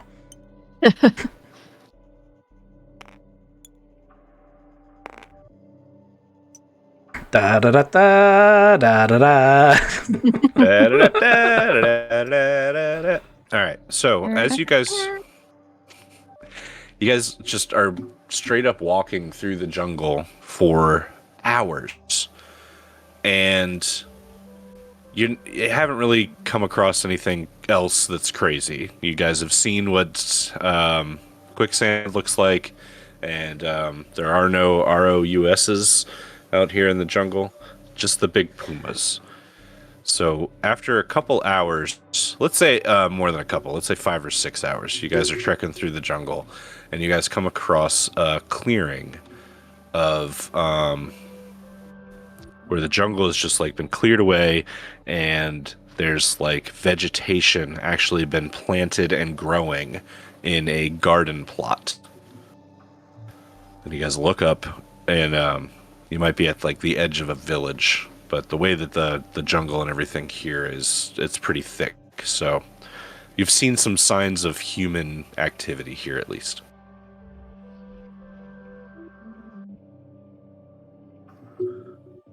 What do you guys want to do? I want to rely on the expertise of my guide to make sure that these are not the angry cannibal kind of, Amazon tribe, and that we can bypass them safely. I also want to hear what my friends in the party think. Again, we're not in the Amazon. What else? In jungle. But I also would like to hear what Mateo has to say about this area. I'm not concerned about the natives. I'm concerned about the drug pins that are probably more heavily armed than a native. I'm assuming from your description that we're looking at regular crops.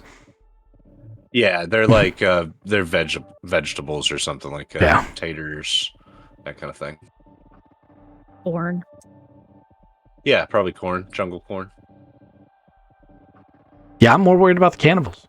Actually, in either scenario. So. Mateo, are these cannibals? No, I don't think they're cannibals, Miss Stella. You don't think? You don't know? I don't think they're cannibals because they grow potatoes. I don't know. I think this may be the village that I heard about. The Fertile Valley village. Let's go on ahead and check. And Mateo will like venture forward through the garden plot. If you guys want to follow him, he reaches the edge, and sure enough, there's like this tiny village. And I'm trying to find the map that I had for it, and I can't find it anywhere. This is Las Terrible. That's an island. That's not gonna work. Anyway, maybe we'll just use the theater of our minds. Oh no. We have to use our imagination? This village is made mostly out of cinder block and like wood. There's not a lot of huts here, but there's, I don't know, you count probably 12 to 15. And there's one longhouse style where there seems to be a lot of gathered people. And as you guys walk in, you realize that like a disproportionate amount of women here are pregnant. As you're looking around, the fertile. They seem very young, not very, very young, but like in their early 20s and pregnant in various stages of pregnancy. And Mateo says, I think we're here. I think this is it. We can stay here for the night and rest up and then go on more in the morning.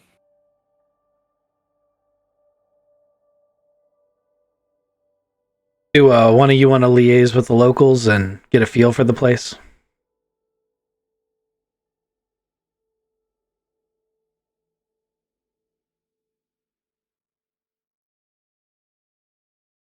Sure. I'll go with Mateo and liaise with the locals. Okay. So you meet, like I guess like this matronly village elder who comes up. She's in her late 60s, and she introduces herself as Donna Isabella. She speaks pretty warmly, and she welcomes you to the village. She says they don't have a lot of travelers through here. And of course, like she's speaking through Mateo. Mateo's like translating everything. But she seems like really happy to have you guys here. And she welcomes you into the town. I'll be right back. Like you guys can have a little hut on the edge of the village to stay the night. And yeah, they'd love to share their food with you. Well, thank you. That's very kind. Are you here for the town's miracle? She asks you. I'm not familiar with the town's miracle. What is that? Women come here from all over to try to get pregnant. That's it's like the miracle of the town. No, that's not Not your thing? It's not our journey. Okay, she apologizes. She didn't mean to, step on any toes. She was just wondering. So you look around, and like I said before, there's kind of like a disproportionate amount of women here that are pregnant, and they all seem to be happy, chipper moods, and they're all getting, things ready for the day. And actually, it's probably almost dinner time, so there's a lot of that going on too.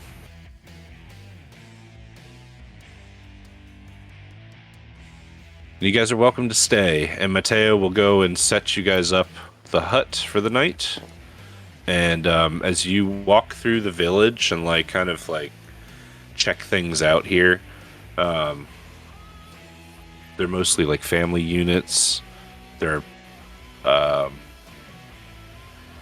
of people with different tasks around the neighborhood that have different jobs and things like that. They're all kind of just doing their own thing. This doesn't seem very out of place, and it kind of reminds you guys of like a simpler time for humanity to exist, and it's peaceful. There's no real politics here, no drama. Well, I'm gonna ask Mateo while he gets our area set up, since they're so kindly letting us stay here. Is there something we could do to help? Well, Whatever. yeah, you guys have a lot of supplies and stuff, and like they said, they don't get a lot of visitors here. So if you guys want to give them things, it would help them a lot. Med kits, rope. I was about to say, Life straw. anything we need to survive on this trek, I don't mind donating Anything that you guys supplies. We should probably do on the way back. Well, I was gonna say, yeah. We're, assuming we live, we're passing back through this area, but we might need those things to live. So, I meant more so, is there anything we could do to help with dinner? But okay. yeah, that's what I interpreted. yeah. Your request is chop wood, hunt food, stuff like that. Carry Absolutely. some vegetables. Yeah. What skill would you like to roll to help them out? Well, let's do that. Natural world to help cook. Sure. Help them out. I can hunt if they're meat eaters. Oh yeah. I'll track a thing for him. Yeah, let's do a task chain. Whenever Yeah. you find it, I super succeeded on shooting it. I hard success to track something. And You I guys want to eat? hard success shot it. Wild boar. They're dangerous to the community and they taste good. And they're generally Excellent. invasive. So while you're out hunting, you're out hunting this boar, and you find this trek through the jungle where plants and foliage have been kind of folded away from this path. And at first you're like, well, that obviously is an animal path. And then the more you're looking at it, you're like, this is big. Like most jungle animals, like you've seen this before, but maybe in India with like an elephant or something going through the jungle. Like it is big. And usually the things in Honduras that you know are like smaller jungle predators and things like that. So there's something huge in this area. Kevin, I found something. Kevin, there's a T-Rex. There's gotta be a T-Rex here. Look at this. See this? You know that by the size? You see any T-Rex poo? I mean, you track something. I've seen Jurassic Park. They're gonna eat the dude with the glasses first. I chucked my face real quick. It's okay, I'm all safe. But that is something that's real big. We want to find that now, or we want to carry this boar back? I mean, if you can look at these tracks and figure out what it is, then we should do that. But we don't know how fresh this is. Like, we can't go tramping off in the woods after something this big with, just us. I mean, we can, but we probably shouldn't. We should probably figure out what we can and then head back. Yeah, can I look at are there any tracks or hail or anything for these knocked over trees? Yeah, go ahead and give me tracking or spot hidden. Natural world? Natural world, you can give me that. Stella, if you want to look too. Sure. That's a 44 out of 78. It's not a hard success. It's real close.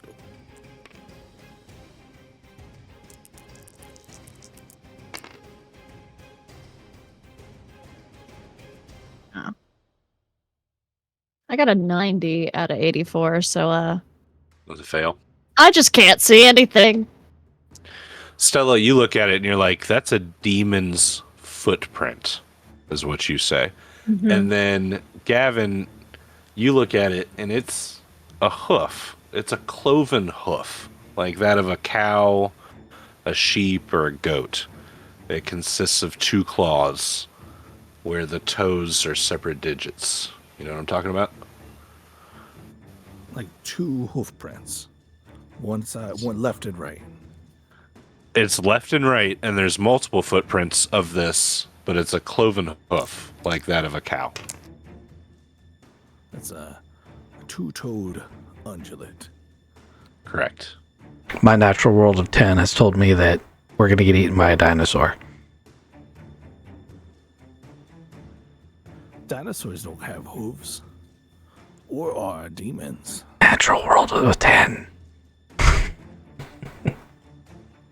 So you failed your natural roll. Oh, I mean, it's a natural world of 10, so I absolutely failed it. I rolled a 25. It was a good roll, but I have a natural world of 10. So I'm just sitting here like, I mean, I don't know that it's not a dinosaur, but those guys know a lot more than I do. But if they ask, it could be a dinosaur. I mean, look where we're at.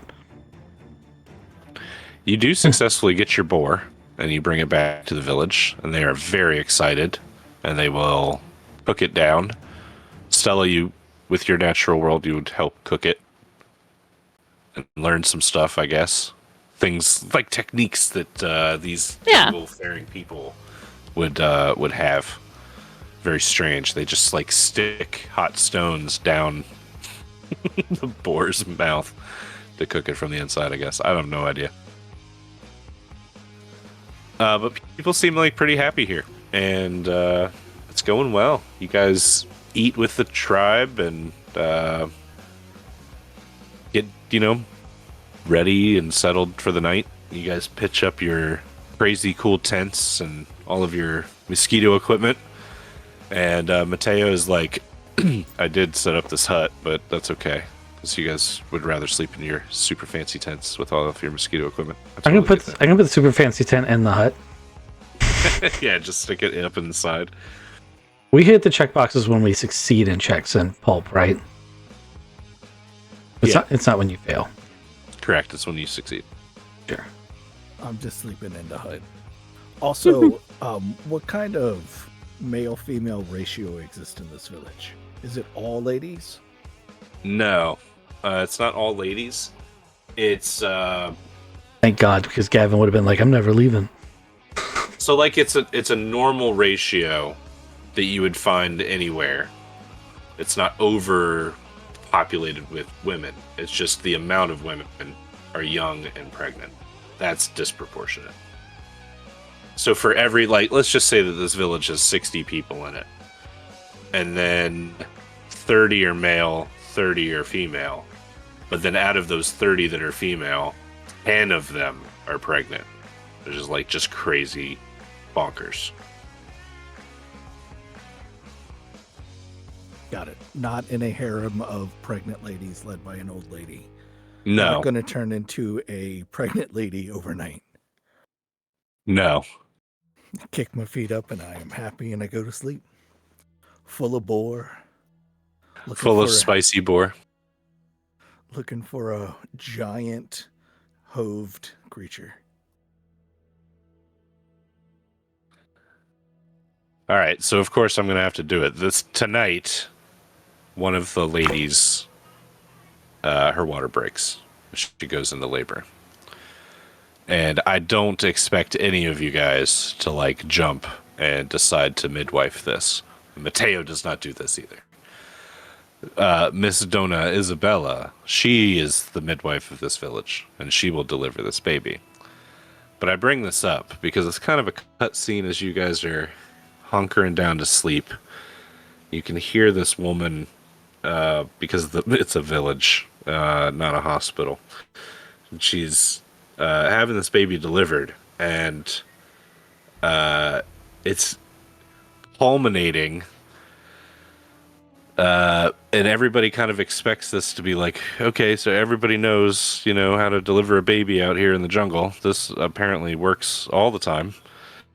And it seems to be going well for what you guys hear.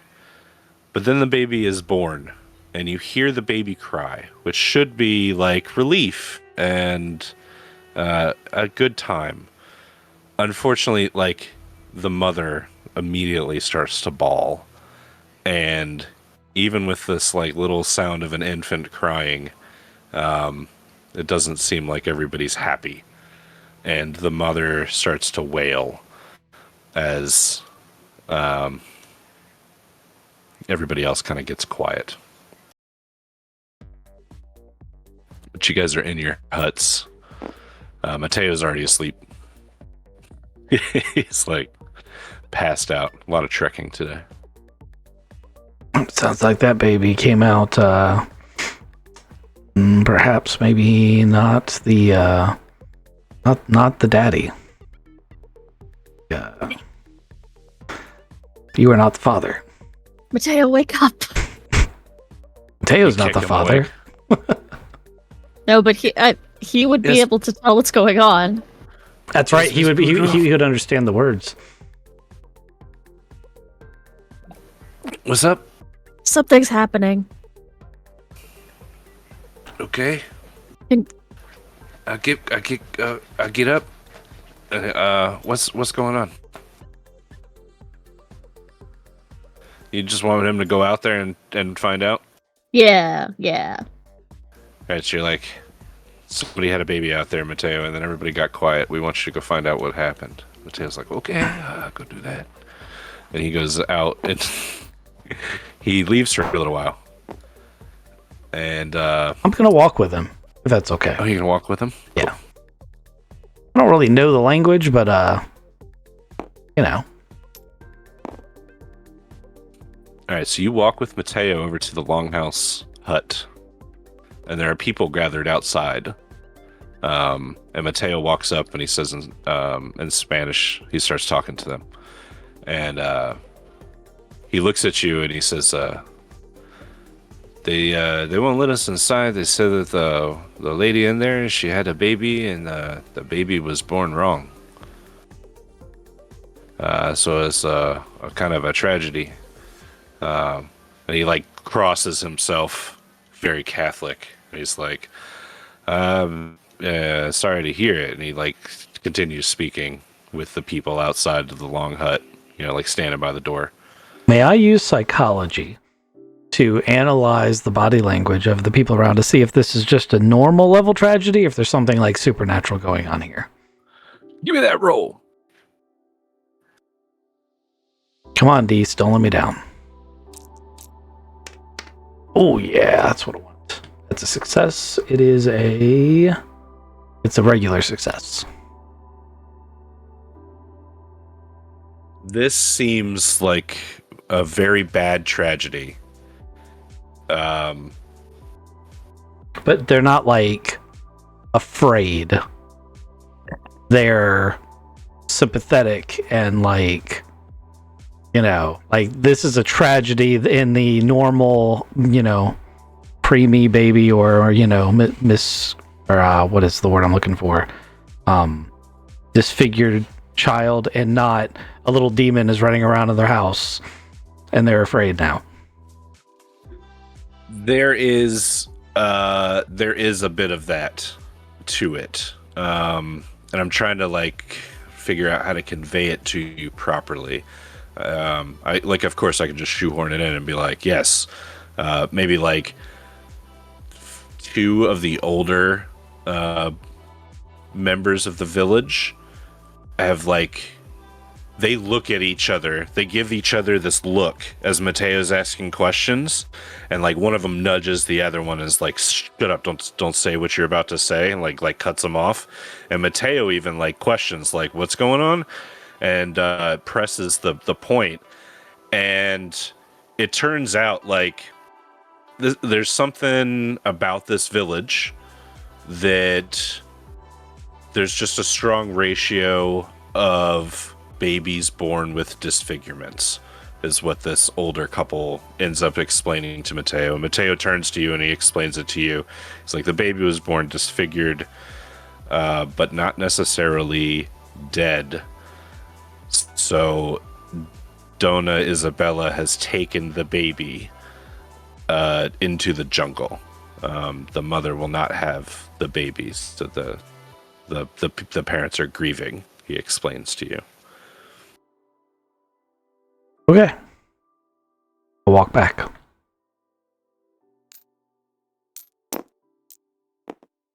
Get back to your mosquito hut tent. Yep.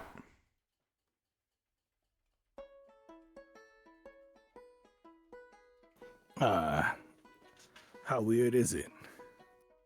They wouldn't let us see it, but I get the impression that the baby was disfigured enough that it sounds like the tribal lady is getting rid of it.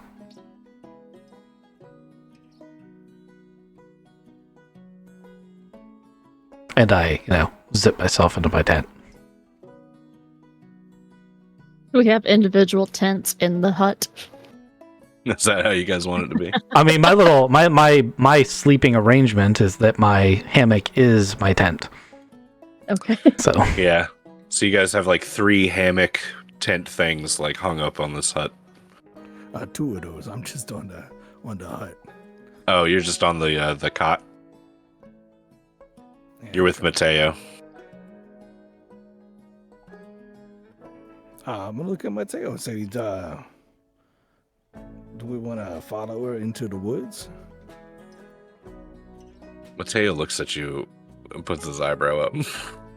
It's I do not want to walk into the woods in the middle of the night. This is the jungle, buddy. It's not the woods. I don't know why we keep saying woods. yeah. Also, as tragic as it is, is that really something you want to be party to? Yeah, is it really your problem? It's not. That's not much about your problem as much as it is. It's pretty brutal living out here, and if they have to do something that is, for the betterment of the village, but is perhaps not necessarily an easy thing to do, do you really want to bear witness to all that? Let me ask you this: as a character, and this is DM to character, would this garner a sanity check? Because there's a certain level of hopelessness that a character can have before they have to just check their sanity. If you feel so hopeless that you can't do anything about this and you feel like it's really shit thing, roll a sanity check, see if you pass it. Give you that option. I don't think Graham's having any problems like that whatsoever. I didn't think so. But I still think it's a bad idea to want to walk into the woods after it. But you do you. I'll come running with the gun if you get eaten. I mean, if you are about to get eaten. About to get eaten. Gavin saw like unrealistically big hoof footprint and is concerned about a disfigured baby and thinks that that baby might have some hoof footprints and is curious, but everyone's saying just go to sleep, we're here to get a treasure. And he rolled a fucking 1, so he goes to sleep and he's all right. Holy moly. Stella, what about you? I'm of two minds. I feel like on one hand, we should mind our business. But on the other hand, goat babies. When she says goat babies, we're sitting here thinking like this horrific, like demon-like creature. She probably thinks cute, cuddly goat baby. Well, like a goat human hybrid.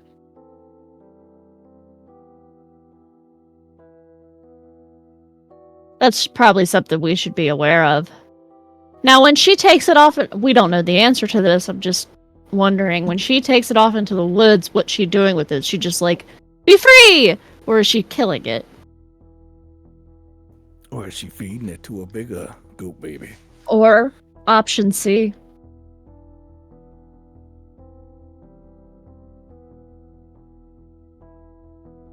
We don't even know what the birth defect is, do we? If you ask Mateo and Graham, the word was disfigurement. We don't know what the disfigurement is, right? True. That's a negative, ma'am. Do not know. Huh. Much to think about.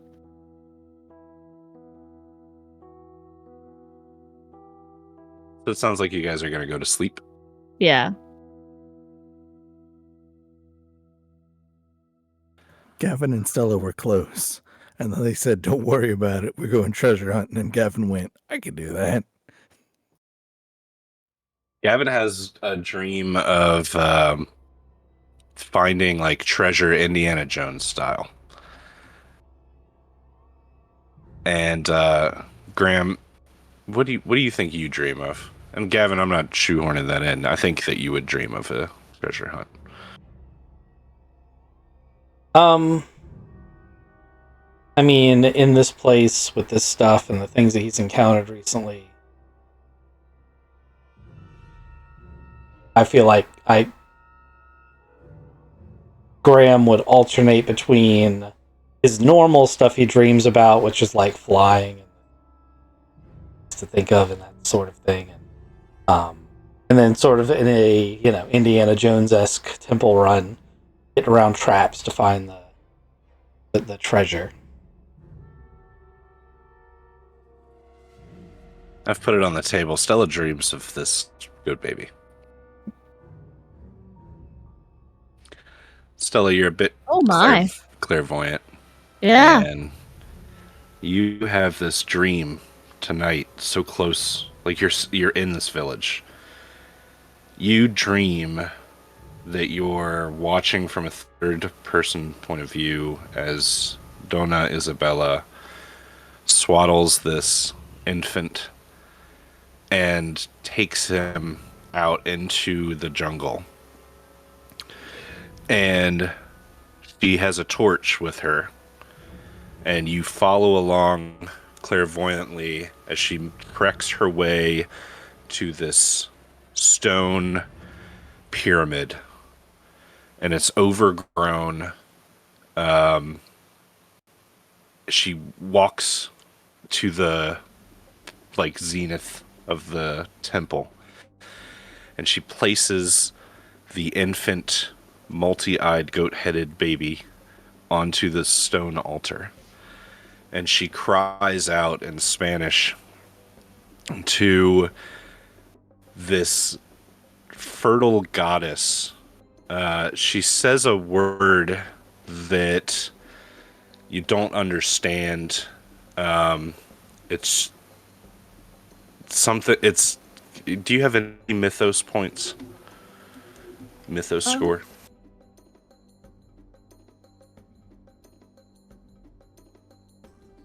No. No, I don't.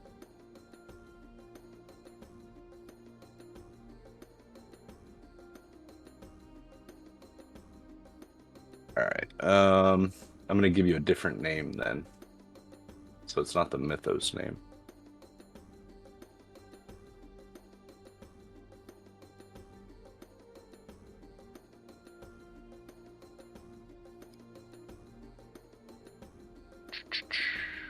Trying to find it. I mean, she calls it the goat of the woods. That's what we'll call it. But she says it in Spanish, which I have no idea. Kizik, any idea? Go to the woods? Caballo is a horse. Oh, I don't know goat. Also, it's a jungle, not the woods. That's a good point. Could have just said chupacabra. Chupacabra. No, that's a goat sucker. Wow. No, Jungle cabra. goat is cabra. Yeah. So it's La Selva. La Selva cabra. Goat of the jungle. Maybe. I don't know. We're gonna say that. That's what she calls out. And your clairvoyant dream will end, Stella, as like this. I want to describe it kind of. It's the size of a tree, Stella, and you looked in your dream. You didn't really notice it, but it had been there the whole time, and it's kind of like draping over top of this jungle temple. And this thing is not a tree that you thought was a tree. It's kind of like this tentacled, stalked thing, and it reaches down and scoops this little goat-headed infant up off the altar, and then it slides it into the top portion of this. The tree opens up in like this gaping maw, and it slips the infant into the tree, into the mass, and it's gone. And Dona Isabella bows and then starts to walk down the temple steps. And that's when your dream will end. Yay, baby goats. Goat babies. Now, I didn't like any of that. yeah, that's terrifying. That tree ate that baby. Can I get a sanity check, Miss Stella? It wasn't a tree. It was a tentacle.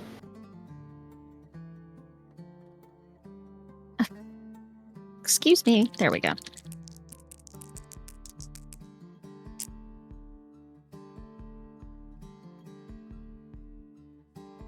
I don't know what that means. That's an OT 5. You got a 5 on your sanity check, which is fantastic. Okay. Sorry, I'm still like trying to process what I was just told. Yeah. But okay. Stella aces her sanity check, but Allie has failed hers. Yep. I didn't like any of that. So when you wake up in the morning, are you going to tell the rest of the party what you saw last night? Yeah, that doesn't seem like something I'm just going to keep to myself. Surely, I can't. Don't think it's out of the realm of possibility that I wake up screaming. I like that too. We can do that as a scene. Still here in the middle of the night. Stella wakes up screaming. You guys fight the zippers on your tent hammocks. Try to get out. Hop out, go over to Stella's little. She's a little tent hammock thing too, so unzip hers from the outside. Is she awake or is she screaming in her sleep? I wake up screaming. Wake up screaming. Okay, so you might already be out of yours. Yeah, the zipper wasn't an issue for me. I just sat straight up screaming. But somebody should be tossing and getting all tangled up in there, so that's very funny. I like that idea. That's the comic relief we need right now. Definitely Mateo. Or maybe Brian. Brian's doing it. Oh, Brian, forgot about Brian. Yeah, he's definitely the one that would get caught up in it. Graham is gonna be right there. Like initially looking for threats. Like his initial reaction is, "Oh my God, we're under attack! Something's attacking Stella." And as soon as he realizes it's not the case, he's gonna switch to that. Hey, are you okay? First of all, what the hell? I just saw the craziest thing in my sleep. There was a baby with a goat head, a lot of eyes, that wasn't addressed. And the lady fed it to a tree. Fed it to a tree. Well, I mean, we did just... It was a very disconcerting thing that happened last night. And, that can linger in your mind as you drift off to sleep. Sorry, when I say it's a tree, by the way, it looks like this. Yeah, because we need more nightmare fuel. What? That's not a tree. Like, it was so dark and like it's so big that it was over top of the stone temple, and like it was motionless until the baby was placed on the altar, and then it started to slither down its arms, and then you notice like it's not a tree, but it is very large and it is the size of a tree.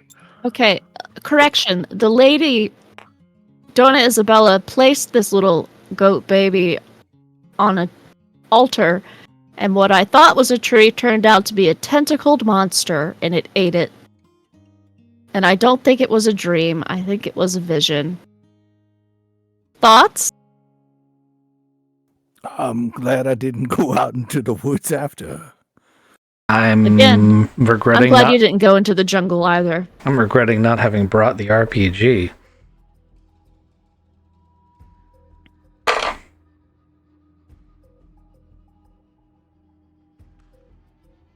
Mateo, thoughts? You say you dream these things? Yes, I see these things. Yes, Mateo, but when she dreams about things like this, they often are real. So you say the jungle, the temple is real, and the goat baby is real, and did you see any treasure? Because if the treasure is not real, we should turn back now. Mateo, I can't argue with your logic. Please tell me there was treasure. I don't remember seeing any treasure. A little distracted by the tree being a tentacled monster eating babies.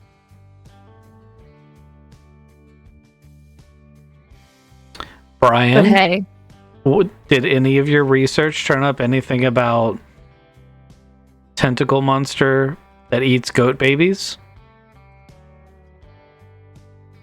were any of those words in any order? Brian is kind of tripping out. No, this is all news to me. Maybe that's why it's not on any of the other maps.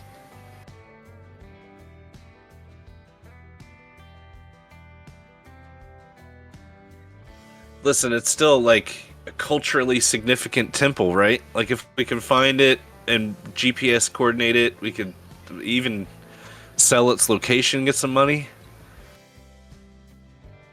All right. Sell what to who? We'll proceed with caution.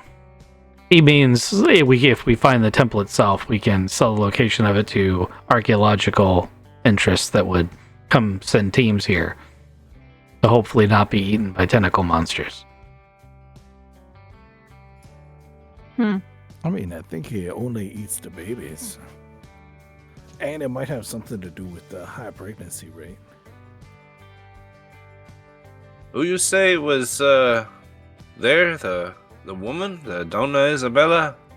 Yeah, she was the one who took him from the late whoever gave birth last night. That's what she did with their baby. Well, maybe we go confront her. We grab her. She knows where the temple is. We don't have to go and spend all of our time trying to find it. She knows where it's at. We go and we get her, and we're like, "Hey, you take us to the fucking temple right now." You know what I'm saying? That's an option, Mateo. The other option is we found that huge path, which is obviously the elephant-looking tentacle monster thing's path, which will lead back to the temple. Assuming all of these visions are true, we just go back to that path and follow it. Yeah, because it definitely looked like something we'd want to follow. I mean, that is kind of what we do. Yeah. Although when you say it like that, it sounds bad. Or at least not intelligent. Well, just something to think about. While we also think about the baby goat hybrid. Was it cute? It was pretty cute. Had a lot of eyes like a spider, but I didn't get into that. There was a lot of other things going on, and somebody kept saying the Salvacabra. Is that like a light chupacabra? I believe it means goat of the jungle, or some would say goat of the woods. Some, but not any You of wanna us. see it again?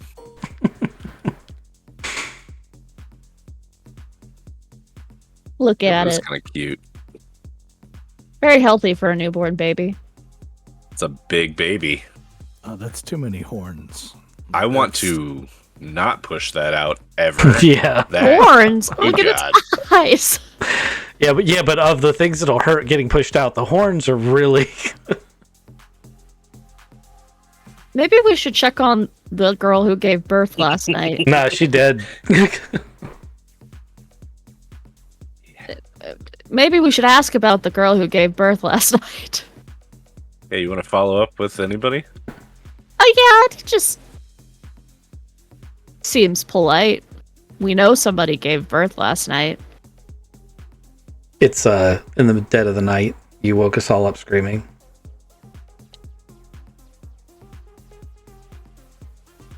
Okay, well, in the morning we'll check in on her. Some boar bacon. Hmm. I think they just call it bacon. So we fast forward to the morning, where there's a continental breakfast. Just kidding. Wow. Of course, there wouldn't be. The long village hut where the lady was giving birth last night has been cleared and cleaned up, and most of the village is in there, and they're all having like a big communal breakfast. It's not a continental style, but it's nice. And they greet you warmly as you guys walk in. And Mateo says, he goes up to like one of the older guys, and he's talking to him. And he comes back and he says, Donna Isabella did not come back last night. And the lady that gave birth last night is no longer here. Do you want me to ask more questions? Where did she go? Okay, he goes back to the old man. Just a quick follow-up. Yeah, Mateo is not an investigator. He comes back and he's like, they took her to the river to get evacuated, like medically. She needed to go to a hospital.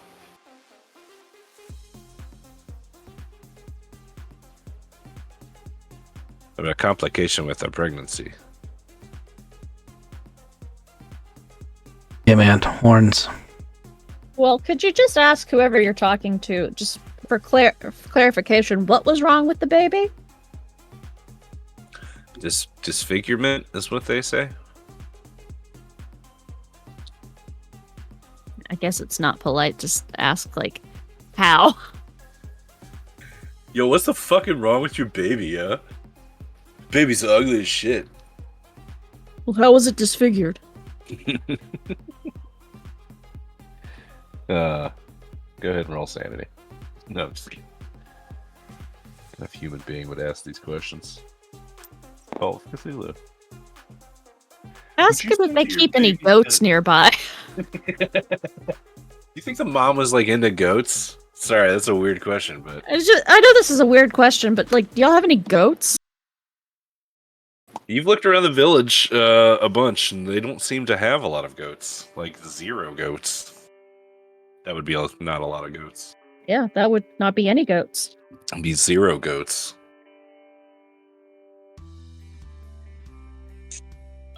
And yet we kept hearing them. You kept hearing goats? When that baby cries, does it sound like a human or a goat? There's a little bleeding. Yeah, it would start like a human, and then just bleed. It's actually a really scary sound. Mateo, could you ask that man how far from here to that temple? The man does not know. But he knows there's a temple. Aha! No, he's like, what temple? All right. Well, anybody else got any questions for Mateo's friend? No, I'm good. All right. Well, let's go. Oh, Right, Gavin doesn't get a get a vote. Sorry, Gavin. I'm just a little freaked out, and I'm ready to get out of this weird pregnancy place. So we're leaving, going home. We're going to the temple. Oh, okay, into more weirdness. Good idea. Yeah. Thanks for the breakfast. I hope you enjoyed that, boy. We'll stop by and give you some more stuff as we come by back this way. You're always welcome at the Fertile Valley. What if I had said yes, I was here for the miracle? We don't know. I guess we'll never know. Anyways.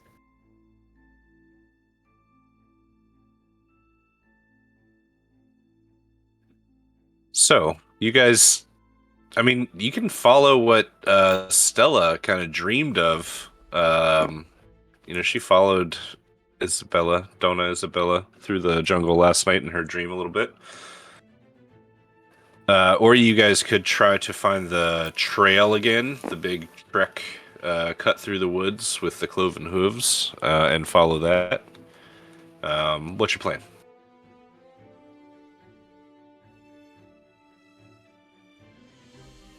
Stella, can you tell us more about your vision? Well, it was dark. But she did go to a temple, which I assume is the temple we're looking for. I would assume that too. Why don't you give me a clairvoyance roll to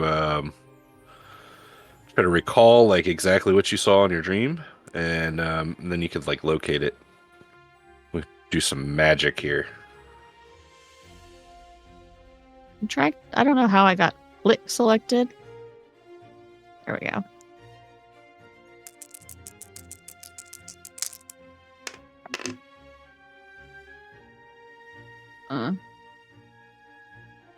Oh. I got a 65 out of 84. Oh, sweet. All right. Well, I feel like you'll be able to recall the path from your dream, and you guys can get to the edge. Get to the edge.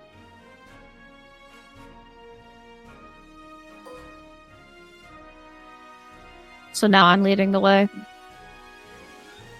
A little bit. Follow me! Don't get lost. Don't get lost. I mean, it was your vision. I feel like we should follow you. None of us saw it. Yeah, but I'm real close with the knife. Just make sure you're all right. Thank you. I've definitely got my Some- rifle out, but Somebody keep an eye out for cloven hoof prints. Not you, Brian. You should probably just look straight ahead. remember, Be aware of your surroundings. they can't see you if you don't move. So Stella, you bring them to the edge of like the jungle kind of clears up a little bit, and maybe like Mateo swings his machete in his fluid motion, just chops down a bunch of like hanging vines, and then you guys can see this pool of water. At the edge of the pool of waters, there's like this skull kind of shaped statuary. And then a flight of steps goes up to a second level, and then a third level of a plinth. There's a plinth or a what's the thing called? Altar. There you go. This in her dream was what Dona had put the infant on, and then like towering above all of these things was this creature that Mm-hmm. Isabella saw. It would have been like way over here. Wait, Just, like, wait. towering over. Ah! This is just like in my dream. It's just like there you go. Do we see the big creature? No. But there's no creature. So it's even better. Less scary. Well, Brian, we found your site. I suggest you tag these GPS coordinates and we have a look around. Oh, okay, yeah. All right. He starts like walking over here, plugging away at his GPS. I go ahead and tag the coordinates into my sat phone. Okay. Mateo starts looking around. He's like, "This is not Mayan. This is, I don't know what this is." Does anybody have like a archaeology or It's not mine, kinda, it's like, yours. science skills? Thank you. No. I sure don't. I have biology. I got anthropology. Oh, Not my forte. I have mythos. You can Wow. give me a mythos roll, and then Stella can give me an anthropology roll. You can do that. Come on, 2.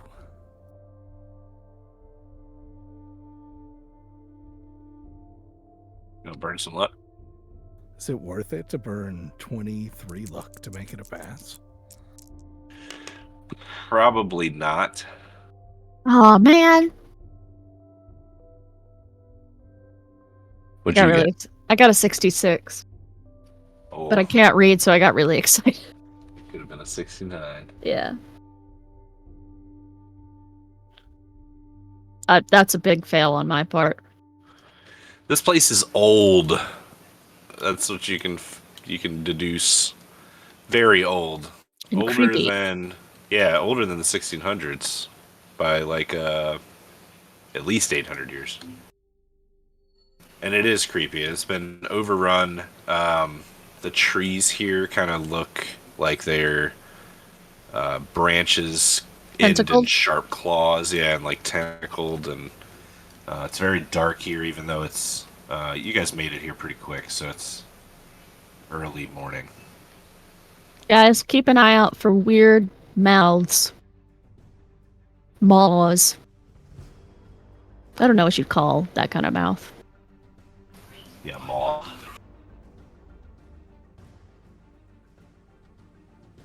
All right, give me a spot hidden as you guys search this area.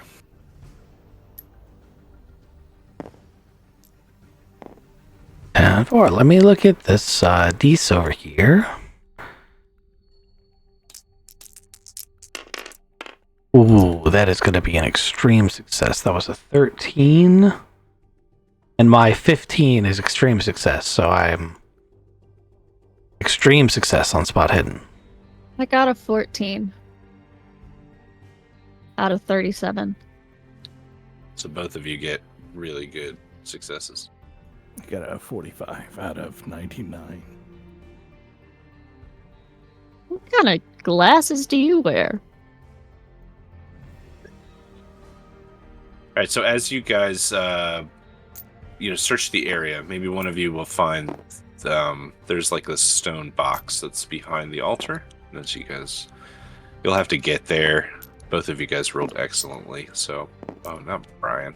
I was wondering. I was like, Sheesh. why is he coming with me? Brian is not up there. Brian's over here punching shit in. Here's Mateo. Gavin, where you want to be? I'm a couple steps behind him. Okay. Can you move your guy? There's this stone box under the altar that you guys find with your spot hidden. And inside that stone box is this stone and gold inlaid stone bird totem. It's not that big. It's about the size of bread box. 2 toasters put together, that kind of thing. And pretty hefty. It's made out of really heavy stone. And as you guys look at it, no one's touched it yet. You Oh. hear like a rustling kind of roar in the jungle off to Brian's side. I'll hear that. Rustle and roar. Give him the roar. I'm gonna get Hear the roar. I'm gonna get my camera out and take a quick picture of the totem or two, and then I'm gonna look out towards the direction of the roar. I just happen to have my camera phone ready. Give him the roar. Roar. Is it another big cat? Meow. It is not. As it steps into the clearing, it's It's an ent. black and it's got goat hooves. And it's not that big. It's about the size of a man. And as it steps into the clearing, you guys notice that it's got like whatever color Donna Isabella had for her shirt, it's got tatters of that along its midsection. Oh. Huh. It's a Entabella. No, I liked it. I'll work on it. Is it coming for Brian by any chance? Yeah, sorry, Lady Intebellum here charges. Oh my into god. Brian. And Brian like drops his GPS as she like charges across and just fucking spears him, and both of them go into the water. Do I get the picture? Hell yeah, you do. Mid spear, she looks like a fucking NFL like lineman. When you say spear, like that, She He shoulder he tackle. does seem to have some Oh. spiky bits. not so he's not being stabbed, he's being tackled. Yeah, those things on top of her are like tentacled bits. She does have horns, but she's like trying to gore him with the horns, ends up just spear tackling him with the shoulder. Okay. It's more of like a combat maneuver to get her here in the water next to Mateo. Mateo throws his hands up. Oh my god, Mio's Dio! And then it's Graham's turn. That's where we're going to start this combat. Okay, I'm gonna switch to my rifle and prep up against the altar. Thank you. So that I'm nice and stable and have a good shot. Is this thing on the altar? It's technically still in the box. No one's touched it yet. Okay, so it's not in his way. But I want to hold action on firing. All right. So do you want to take a round to aim, or do you want to aim for half and then hold another half? You know what? Let's just go ahead and take a whole round to aim. Give everybody Okay. else a chance to act. Just to make sure I'm interpreting this situation correctly before I do an irreversible decision. Brian's screaming, flailing under the water. Don't kill him, he owes me money. Speaking's a free action, right? Stella, it's your turn. Mateo, run! Yes, ma'am. It's got like the little Scooby Doo. Yeah.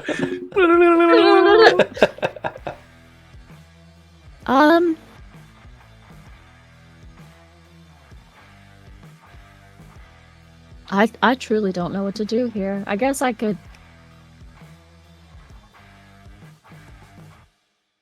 look around, try to use my sharp wit to try to understand what's going on. I truly don't know. I'm Okay. kind of stuck on Lady Antebellum. Sorry. That really tickled me. Are they both under the water? She's holding him under the Okay. water. He's flailing his arms. He's not going to drown in the next 6 seconds, but But he probably will get dysentery. you took that new talent, that pulp talent, and that allows you to roll not idea rolls, but intelligence checks. Yeah. You give me one of those intelligence rolls, Okay. and I'll give you some DM insight, I guess. Okay.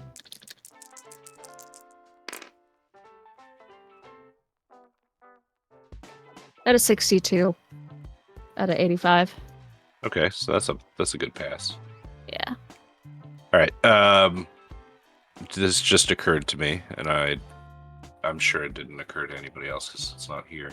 These columns are still kind of here, and they're big enough that if you damage one, it could fall on somebody.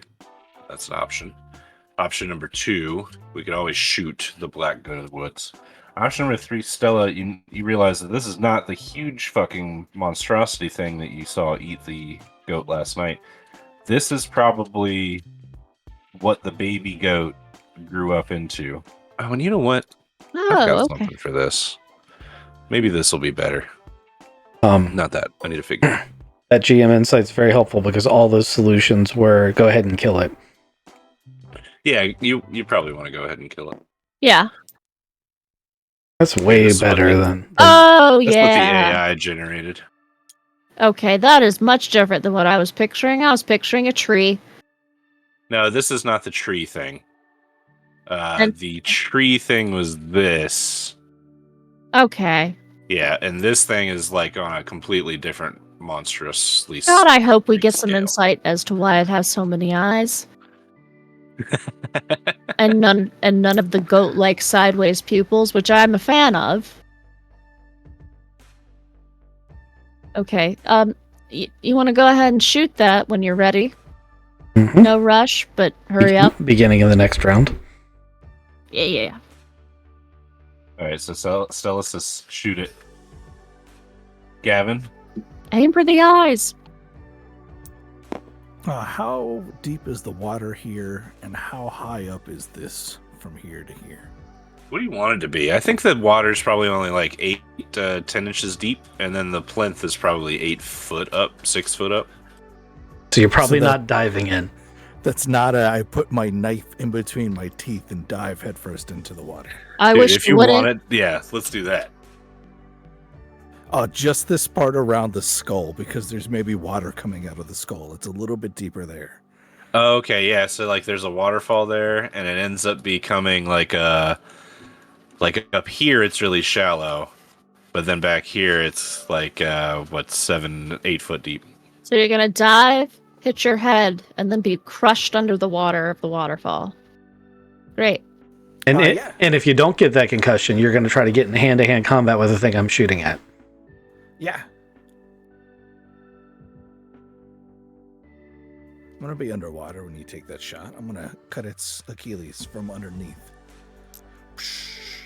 All right, so you're gonna jump off and into the water with a knife in your mouth. Cool. Give me a swim. Give me a jump. What do you want it to be? I can do a swim. Is jump a thing? Jump is a thing. I'm not trying to jump up. I'm trying to swim once I hit the water. Yeah, dive is not a thing. Drive is dive with an extra R. You got me there. That's a hard success swim. Sweet. All right, you're able to hang on to the knife, get under the water. You are what, going after this goat thing? Yeah. He's gonna kill Brian, which is while he's got No. the chance. Like Brian is getting, it's using its long hoof antler things to push him under, or is it using its hands? So kind of like shoulder checked into him. So it's probably got him like hooked in his horns a little bit. All right, I'm going to, if I can make it that far, I'd like to cut him and get him to stop hurting Brian, stop drowning Brian. Yeah, I think we're gonna take your maneuver as your dive, and then go ahead and give me your significant action as a stabby melee Knife combat. Perfect. That is just a regular success. In Call of Cthulhu, it's usually the monster fights back. So I like that Mateo's just has his back turned. He's like, I'm not he's not trying to part of run. this. He's trying to run away. That was my his mid-turn run. 6 seconds. Even though he crapped himself to lighten his load, he can only go so far. He hasn't gone yet. Gav has stabbed into the goat. Give me your damage roll. 4. Nice. Excellently done, sir. Now Mateo will finish turning tail, and he will run. He runs into the jungle. Disappears.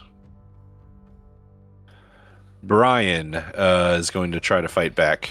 He pulls out his trusty machete. And this is the dice that I wanted to use. Cool. He's going to pass with his stabby motion, and he also gets the goat. Hmm. For 5. Nicely done, you guys. Stabbing this goat.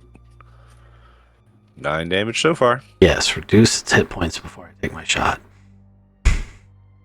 Yep. Graham, you've spent an entire round aiming. And that gives me an extra... It's a boost. Okay, so it's an extra dice. Yeah, and then you want to take the better. Okay. Oh, I can't copy paste of that. Tell somewhere.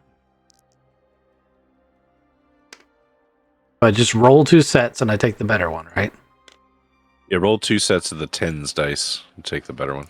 Oh, you don't get the whole thing? No, you don't roll the ones dice. Are you sure? Yeah, so you can either get a 22 or a 42. It's still, the 2 stays the same.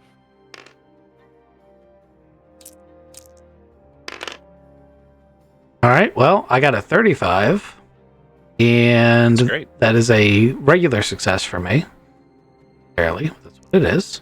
And then I need a damage.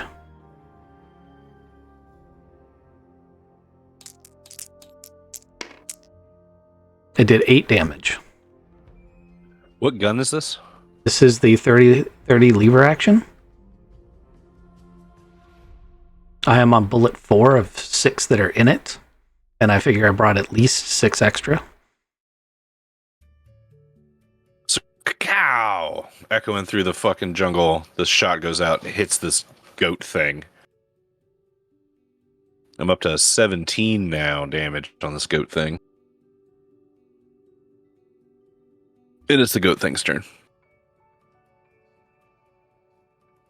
Can I have hit it in one of its eyes?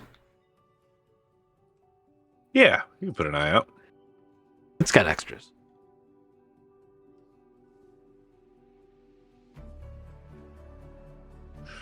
The goat thing is going to continue trying to kill Brian.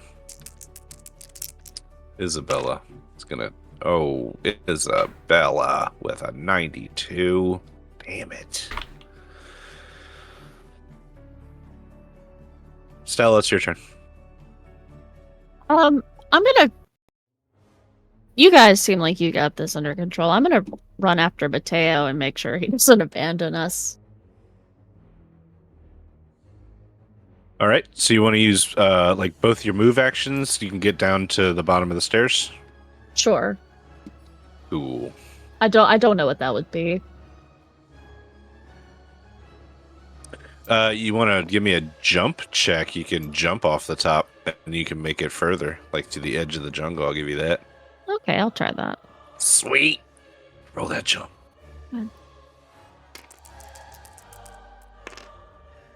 Well, yeah, I failed that, so I'm just gonna run down the stairs regularly. Okay, cool.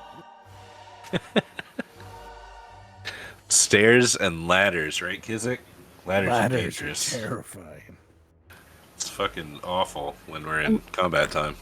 And while I'm doing that, I'm gonna be right back. Okay, it's Gavin's turn. You're in the water, Gavin. Swimming around. Yeah. Good time. Can I come out of the water and sneak up behind it so that we've got it kind of in a sandwich? I don't know about sneaking so much unless you want to give me a stealth roll. I mean, I was just trying to get a good, outmaneuver it. Okay, cool. So you wanna flank it from behind. You wanna get in that position. Yep. And then are you gonna stabby stab? Yeah, then I'm going to try to take one of its legs out. Ooh. Little Okay. low strike. Roll it. That is a hard success.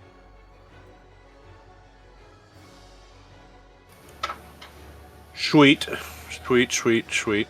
I should be fighting back with my goat. My goat's really just trying to fight Brian. So that's what he's going to be focused on. So I'm going to take your damage. How much damage you give me? 7. Oh, shit. That's a lot.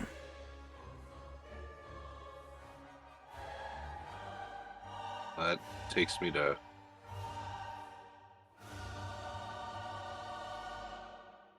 $24.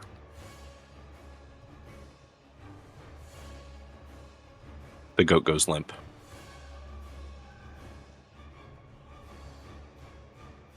The goat goes limp in the water, and trails of red blood kind of like seep into the water around it, and Brian comes up. It breaks the surface. Come on out of that water there. Off He's- of my hand. I'm gonna very drag him up on the side. slowly start making my way down there. And it's slow because I'm keeping my rifle chained on the creature floating in the... Yeah, you watch as its red blood like turns the pool more and more red, and then like the pool becomes unnaturally red. Like there should not be this much blood in this water. Like the diffusion rate. The is not water right. has turned into blood. Yeah, and then you guys all feel this rumble, and especially Gavin and Brian, who are right next to this pool. Crap.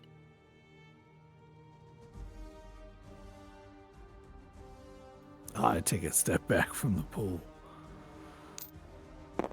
Yeah, good call. Where do you want to go? I'm gonna. Between these two poles is a good thing. I'm gonna pull Brian with me. Okay, good call.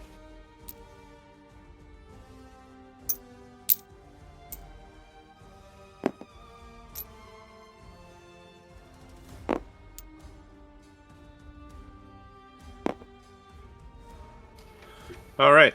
I lost whose turn it is. I think it's on Stella because Graham just walked slowly down. Yeah, Is, it's Stella's.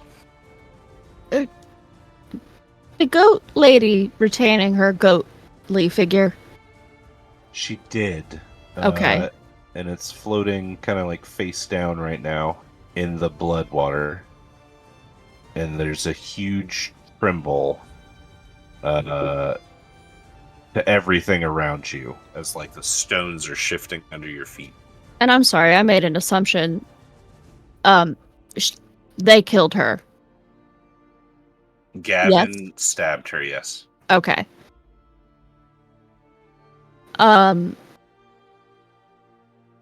my hope is that I've caught up to Mateo and then we're making our way back to the area. Lady, you told me to run. It's okay. I mean, it's not. I won't lie to you and say that it's okay. But we need you. All right. So you've taken this turn to double move. You're going to reach Mateo and kind of grab him, stop him. Yeah. Before he takes off. And you guys are kind of technically in the edge of the jungle right now. As this, like the temple and the jungle portion, the jungle around you is starting to like shake too. Okay.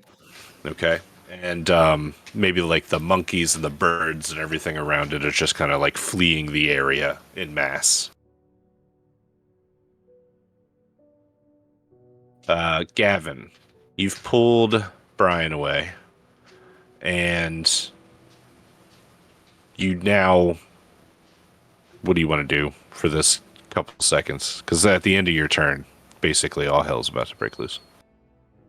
You want to wait and see what happens? Yeah, I have a shotgun at my side. I'm going to get my shotgun out and put my knife away.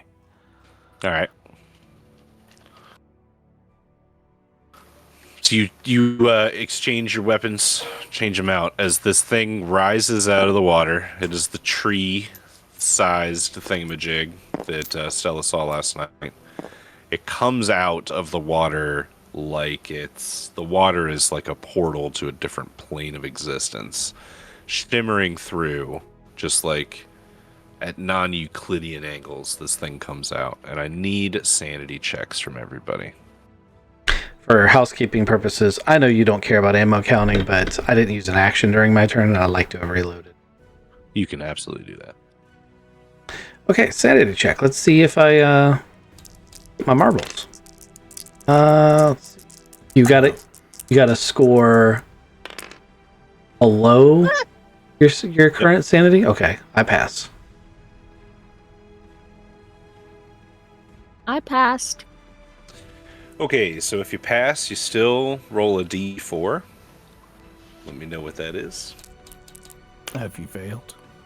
One. Fail, it's a d12, buddy. Reduce sanity by 1.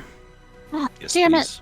it. Ignore that. I rolled a 4. Ignore the 84. Kizik, what's your I rolled breaking a point? 6. So you take 6 sanity loss.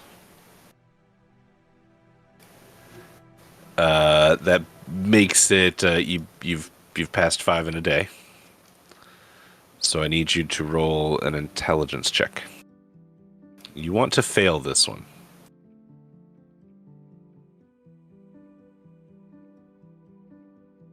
Oh, that's so close. Passed by 5. You passed. Okay. We're going to do a fight, flight, or freeze then, Kizik. Unless you want to take this time and pull out of my deck. My mental deck. You can take your time and look through it, too, if you really want to. I still need to fight, fright, or freeze. Yes. We're going to rank those and then roll a d6. Gavin fights, and then Gavin flights, and then Gavin flees. So 1 and 2 is fight, 3 and 4 is flight, and 5 and 6 is flee. You mean freeze. Correct. All right, so you're fighting? Fighting. Excellent. So this guy next to you, Gavin, Brian, not really your friend. You don't really have to worry about him too much. You know, in the grand scheme of things, survival is survival, right? You know what I'm saying? You know what I'm saying, Gavin? He's out of here. I'm just saying that he's not your real true friend.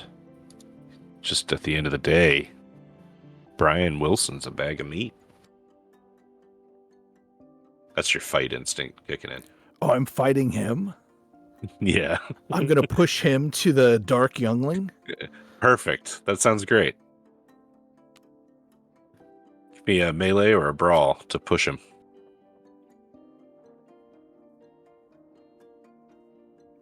I realized that he failed his roll.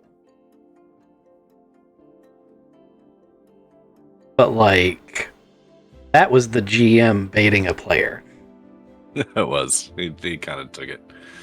You did kind of push him. All right, excellent. So in this scene, Gavin sees this dark young. He loses his fucking mind. Passes intelligence check. So that means that your head is wrapped around what you're seeing. This is something from beyond Gavin. And Gavin and his fight, flight, or freeze pushed Brian Wilson towards the dark young. Perfect. Now we'll never have Wilson Phillips. Wilson Phillips. Brian Wilson is a beach boy. Ah. Stella, what do you want Mateo to do on his turn? Stick with me, Mateo. Or just go hide somewhere safe.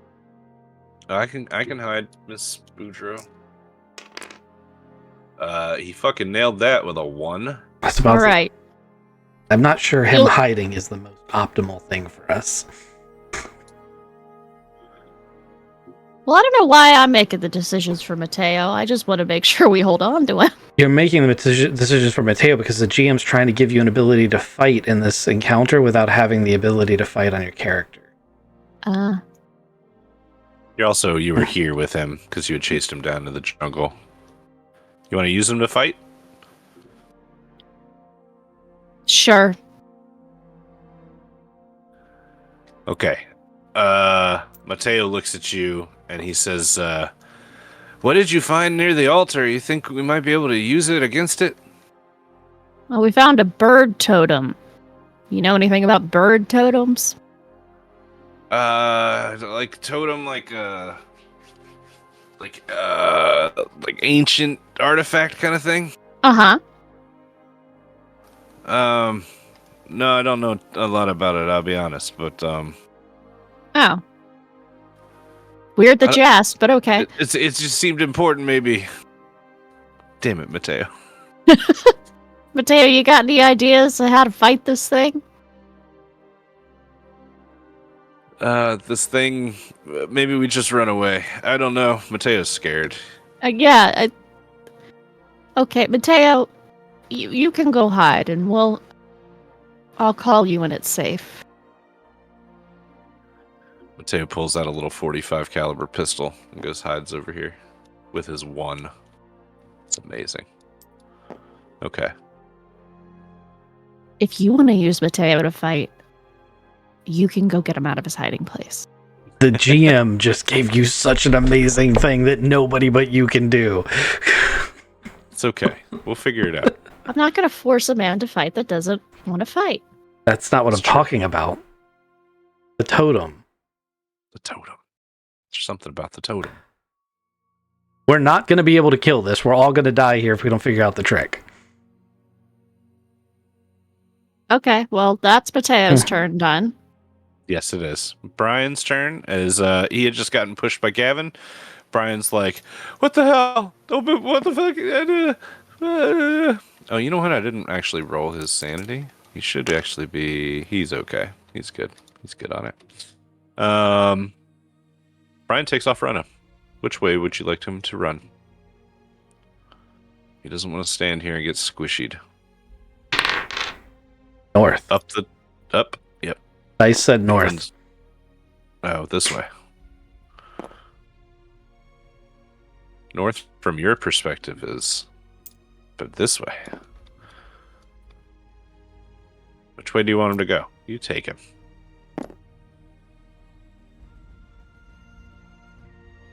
I mean, I interpreted north to be the direction you just put him in.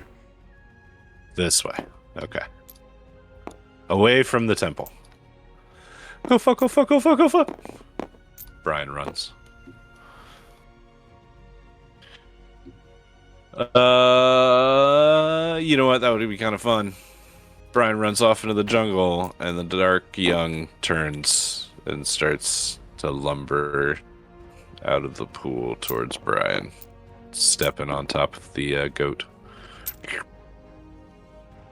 his big foot hits it and just squishes it into paste in one hit. Yeah, exactly. We see like this huge hole at the blood river or blood pool's edge. All right, Graham, top of the round. I'm gonna go back up to this altar and look at this Okay. totem. I mean, I don't think I stand any chance of being able to do this, but I'm gonna pull this bird totem out of this container and see if this thing immediately turns around and wants to kill me. You grab this totem and pull it up, and it doesn't seem to like call the creature. So far so good. Okay. I don't have any sort of natural world or any of the things that would really help me normally interpret this, but can I like just do like a spot hidden for like a layman thing that should stand out to me? Okay. Spot hidden or an intelligence check. Okay. I like both of those. Let me do... They're both the same score, so it doesn't matter. And I failed it.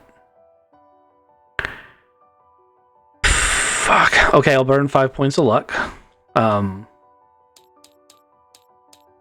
And that is now a pass. What do I see? So you're trying to find something that the bird totem could either fit into or rest upon. You look up the temple and you see this. There's another little, like, what do we call that? Another plinth? There's something up there. And it looks like it could take the bird totem. But you also, like, you've looked around. You've also been down here at the bottom, and the bird totem might be able to fit into like the mouth where all the water's coming out of here down to. Like, you don't have eyes on it, so I'm closer to the thing up here, so I'll probably look at that. If I can get there this turn, I will. If I have to wait till next turn, that's fine. All right, so you grab the bird totem and you maneuver your way up there and you take a look at it. Yeah, it looks like the bird totem could fit here. I'm gonna try to slot it in. You slot it in.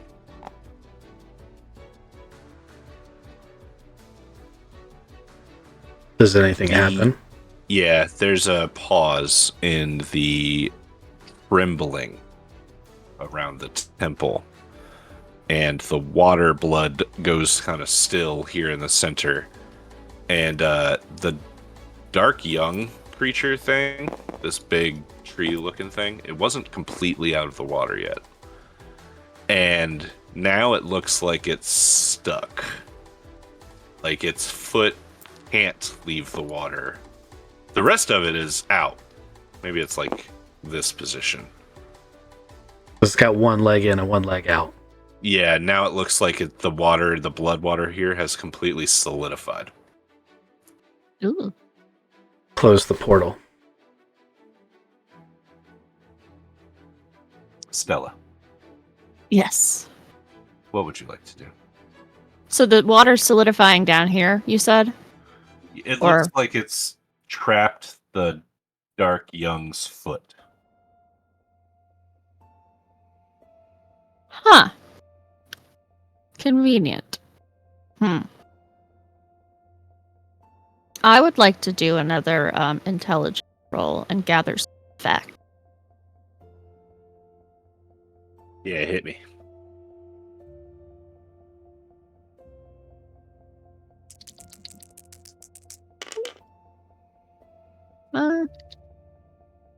Oof.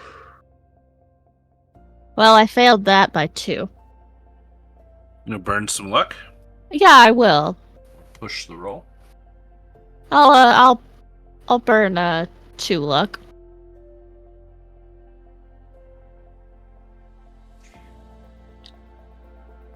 It's gonna come down to some sort of words here, some spell words, or some sort of like manipulation of a protection spell.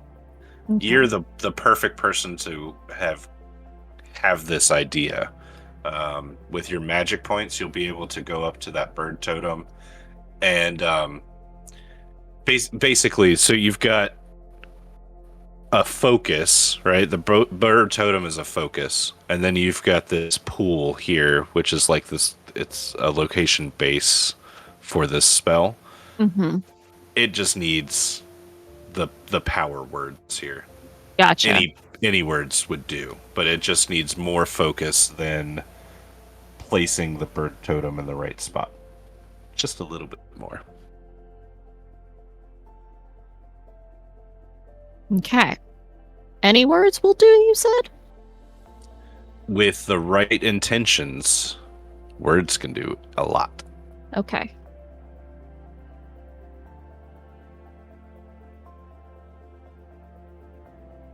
So that's your idea roll. Ah, You want okay. to move?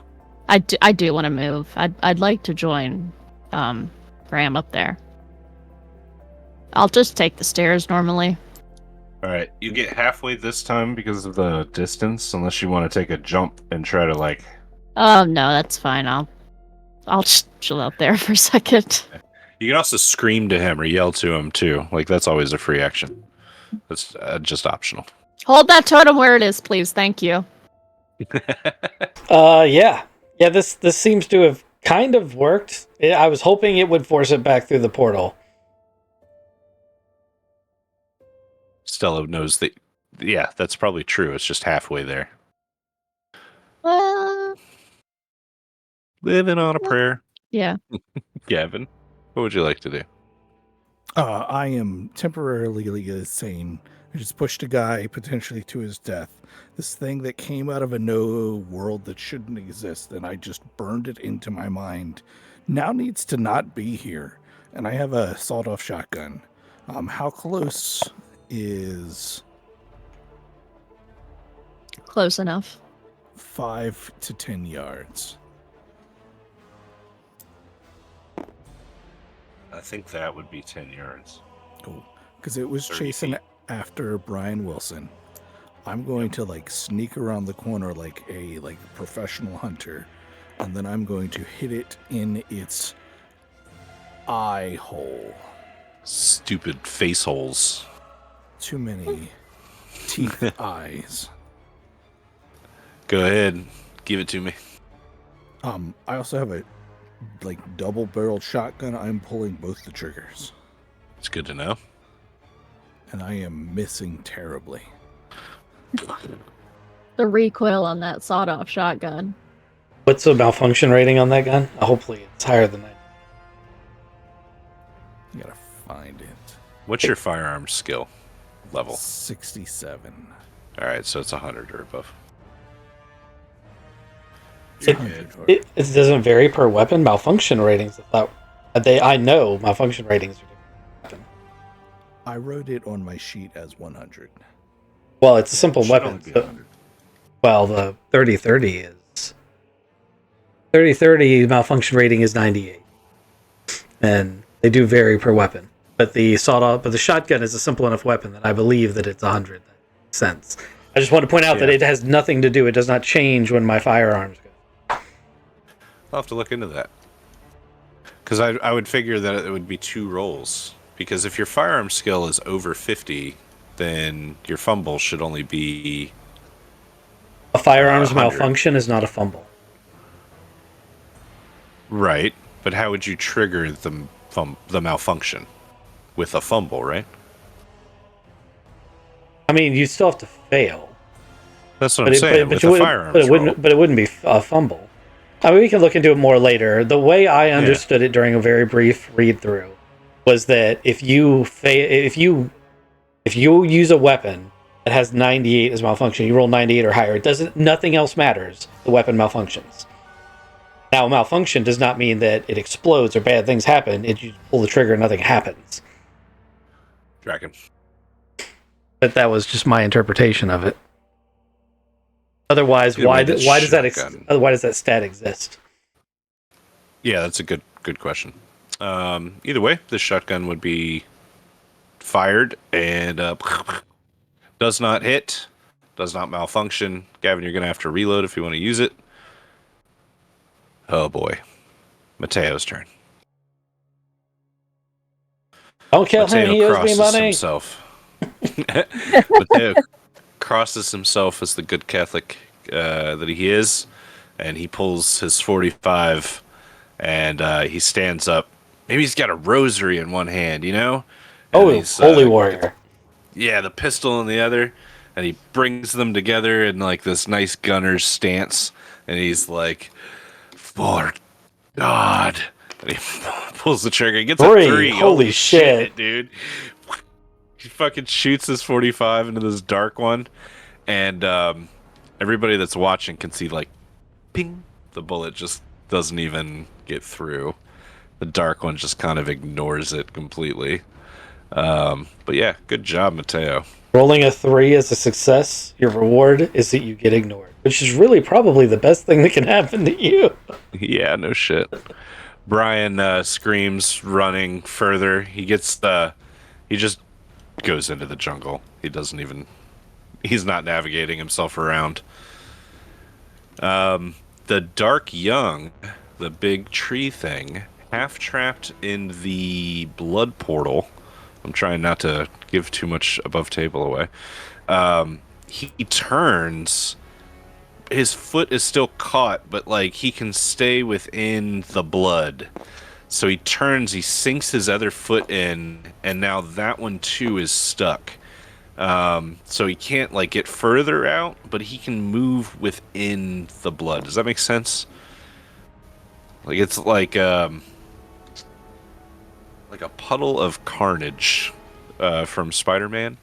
So he can like stay. Yeah, it's like pulling on him and shit. And I don't know. It's just weird. It's fucking crazy right now. That's so he the can dark move one. in this, but he can't. Yeah, right now with the bird totem up there, he cannot escape the blood, but he can move freely within the blood. Okay. He just can't come all the way out. So his like tentacle stuff is ripping everywhere. Maybe he pulls this pillar. We finally see this pillar fall. He pulls it in with him, trying to get out. But it just doesn't work. Things are crashing around him all over the place. Graham, what do you want to do? I would like to wait patiently for Stella to get up here and see if she needs help doing the thing that will actually save her life. Fantastic. You are going to hold your turn, Stella. I'm gonna make my way up the rest of the steps and inspect that bird totem. Yeah, check it out. And I'm just hoping there are some words on it. Can I get behind this part? Yeah. Okay.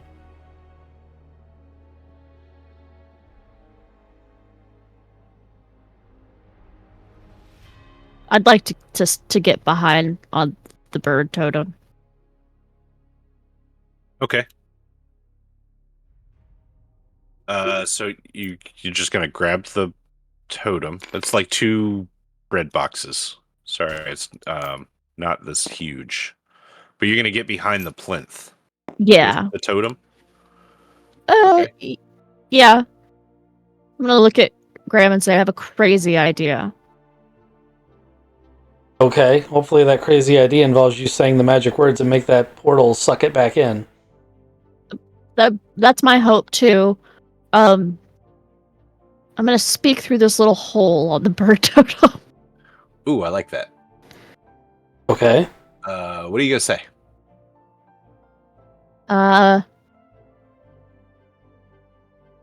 You said any words will do. As long as the intent is right. Yep. Stop it. Go home. Yo os ordeño creaturas corruptus. I don't know. It's whatever you want to say. Yeah, that, but everything I just said, but in Spanish. Okay. And you yell it through the bird totem. Yes. Stop it. How many magic points do you have? I have 18. Do you want to spend any of them? I would like to spend 3 of them.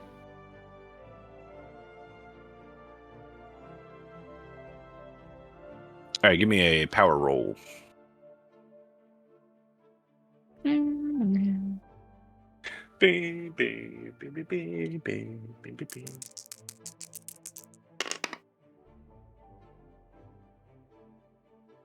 That's a pass. Ooh, nice. All right, so your first round of chanting goes extremely well, and this dark young thing starts to sink lower and lower into the blood. And as it goes down, it like starts thrashing more and more, like it does not want to be in there. But as you speak through the bird totem, you realize, like, this is probably going to take longer than just this 6 seconds. As all magic really takes a little bit longer. This is going to take a couple rounds to get it done. But you are on the right track, and you're doing very well. Gavin, what would you like to do? Gavin is still like in phrase. He's gonna pop behind this thing, push out the expended shells and reload 2 ones, and then peek back over the corner, starting to make up for his next one. Because reloading is a whole action, right? Yeah, for your shotgun, reaching in your pockets, pulling out 2 shells. Yep. Okay, so Mateo, he steps forward with his rosary and his 45, and he thinks that he's big shit Pope killer. Yeah, when he tells this And- story, it's all him. Yep, it's all him with his, oh no. Oh no. Never mind. It's been nice knowing you, bud. He rolled a 96. All right, so this is just, it's perfectly dramatic. As this dark young is sinking into the blood, his tentacle gets whipped out and takes Mateo's leg and wraps him up. Now Mateo's like hanging over the dark young. Mateo's screaming. His rosary's gripped in his hand. Bad job, Mateo. 96 is backwards 69. It's a fail. Super fail. Brian has disappeared. Graham, do you want to do anything? I would like to shoot the tentacle holding Mateo. Fantastic. See if I can get him to get dropped. Firearms. Fuck. Nope. Good burn luck. No, because I'm getting at low, like legit low. Kizik needs a burn luck. So, no, unfortunately not. Ooh, if I had aimed for just a maneuver, would have given me anything, because I know it doesn't give me the full other dice, but like, can I get a plus to it? Yeah, I'd say that your firearms check would go up from what is it, 65? 75? It's 73. 73? Yeah, I'd give you like a 83 if you take that time. Well, I'm 86, so I didn't quite make it. But, it's good to know for future reference. Gives you plus 10. Yeah. Sorry, Mateo. I tried. Stella? It's really hard to hit a tentacle thing. It's Can just wipe them through the air. Can I speak through the bird totem and say, let Mateo go? Oh, you sure could. All right, I'm going to speak through the bird totem and say, let Mateo go. You say it in Spanish? Yeah, obviously. You're also working on the, you're still chanting the spell. Yeah, Yeah, okay. So, just like slide It's- it in there. it sinks lower and lower into the pit. And, at the last second, it throws Mateo. And Oh. Mateo lands on the other side. Well, not gracefully. He takes some damage. And, you know what? Let's just say, unless, Gavin, you want to shoot it, it's going to sink into the blood pool. Yeah, as it's sinking in, like the last little tentacle out, Gavin's still running up to the edge and he's going to shoot it. Hit it.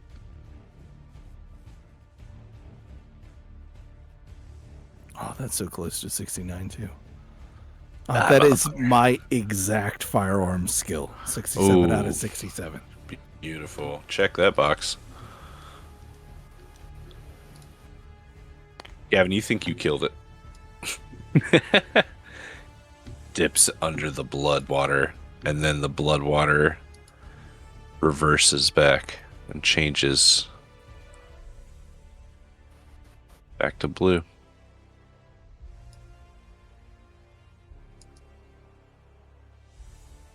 That's All beautiful. right.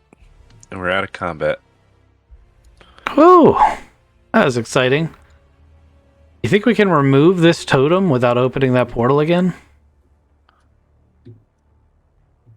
I feel like we shouldn't just be leaving this here for that thing to be released again.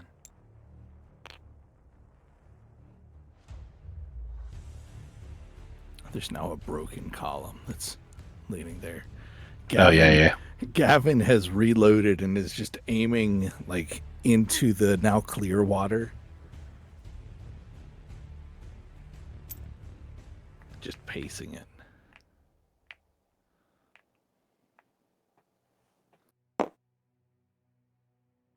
What happens if I try to remove the bird totem from the altar? It moves freely. I look back at the pool. Anything happen? Nope, still blue. I put this thing in my duffel bag. The totem? Yep. Okay.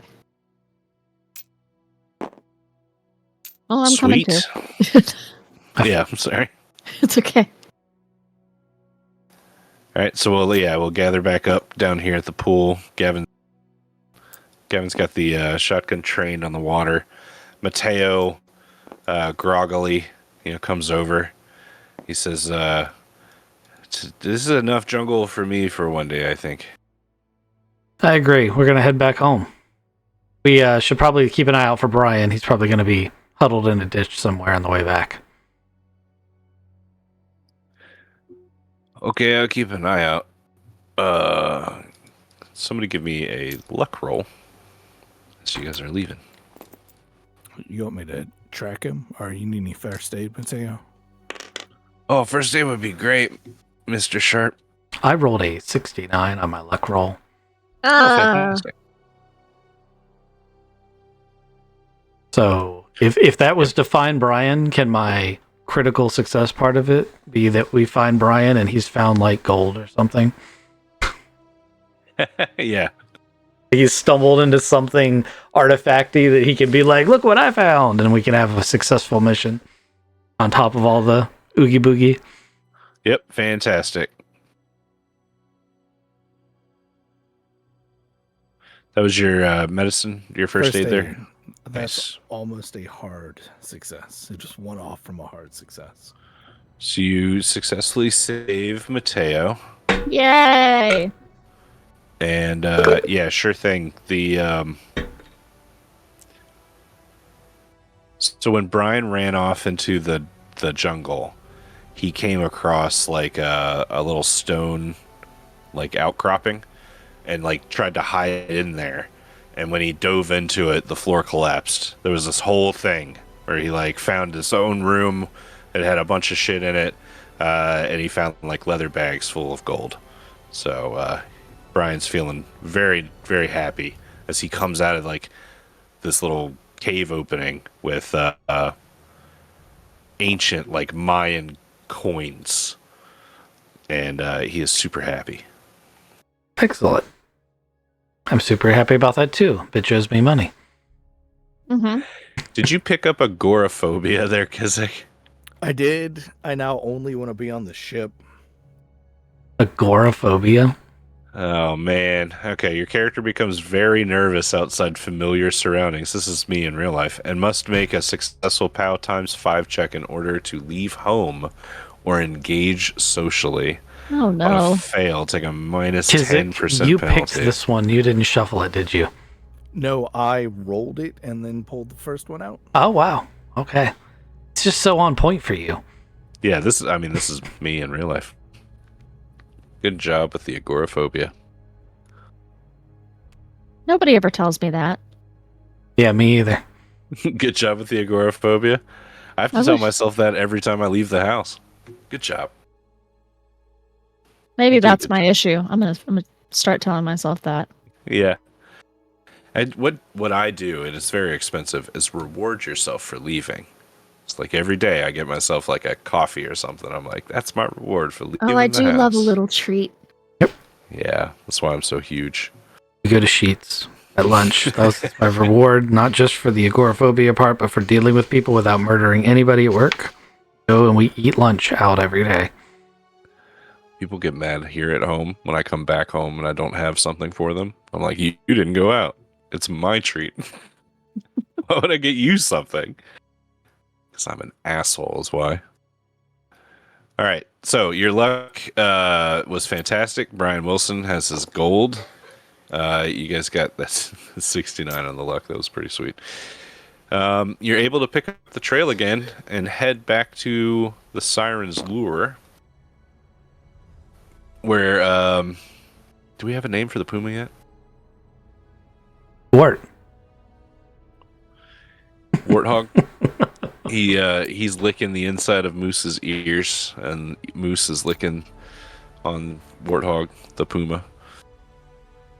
As you guys come up to the boat, and you're all eagerly ready to leave Honduras, I think. And the weird goat things behind. I still have questions about the weird fertile goat village, but I'm willing to just leave What- them unanswered. What questions you got? What was going on there? What's going to happen to him now? That's a good question. I don't know how. Okay, so the old man at the village that Mateo was talking to, Mm-hmm. he approaches you guys as you're about to leave, and he says, "Thank you for coming to the village. We really want more tourists, so tell your friends, that we exist. We'll still, we are the Fertile Valley, and people should come here if they want to have babies." Okay. What are the chances that any of them have goat heads? The babies, I mean. Oh, the man shrugs and says he doesn't know what you're talking about. Sure you don't. I am going to leave them any excess supplies we have as we make our way back. Yeah, Oh, that's very nice of you. we did kill their matriarch. Well, we didn't. I mean, considering what happened, I think that's probably for the best. Yeah, because the old man was like the second in command of the village, and he doesn't know where this temple was. So it may have been just that Donna Isabella lady. I mean, That's the more vibe you people get. had to know, because otherwise, her just walking off into the jungle with a baby would cause more of an uproar. That's true. It could be some Yeah. sort of like shamanism thing with the women of the village, though. Also, this is the Fertile Valley, so if you get pregnant, do you have to give birth there, or can you get pregnant and leave? Yeah, you can leave. Okay. But they won't have anything to eat your goat baby.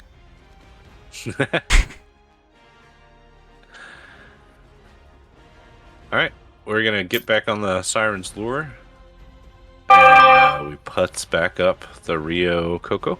Can I do a mechanical repair check, or maybe several if I fail, to try to find that tracking thing? Yeah, Since it was left entirely to me. That is a 63. I have 62. I'll burn 1 point of luck. yeah. You find a GPS tracker on the Siren's Lure. I attach it to a used water bottle, and I drop it in the water. Just float off. Okay.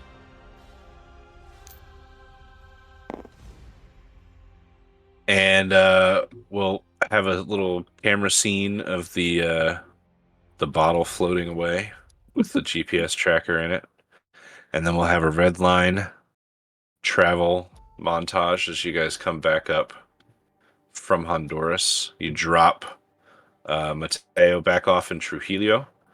You say your goodbyes. You Definitely- Pay his medical expenses. Yeah, we Yeah. definitely exchange phone numbers with Mateo. He's like a honorary member of the group whenever Oh, we're yeah. in South America now. He's your Central jungle America. guide Yep. anytime you're in Central America. We make Brian give him a huge tip out of his earnings. Oh yeah, and Brian's by super huge happy, tip, it's like a handful of the gold coins. Like, right? All right, so let's do some math here.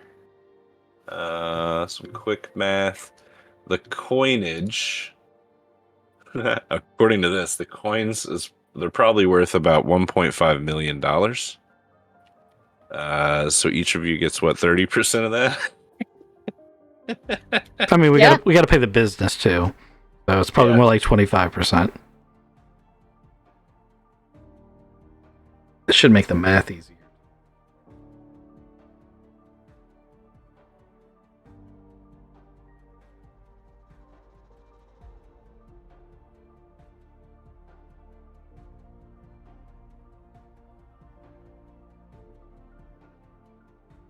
What does that come out to be? 325,000. Ooh, I can get me a new airboat. Right?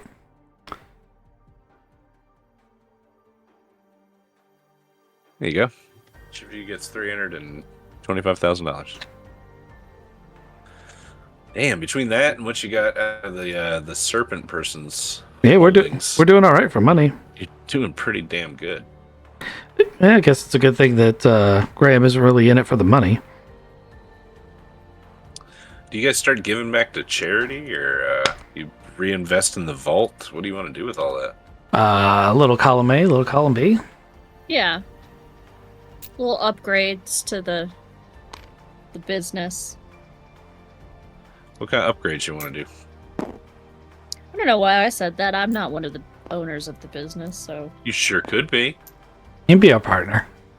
You got a good buy-in money right now. Yep.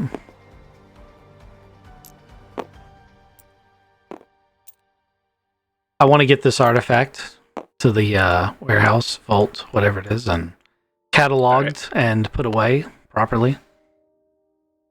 is Silas doing okay on his medical bills?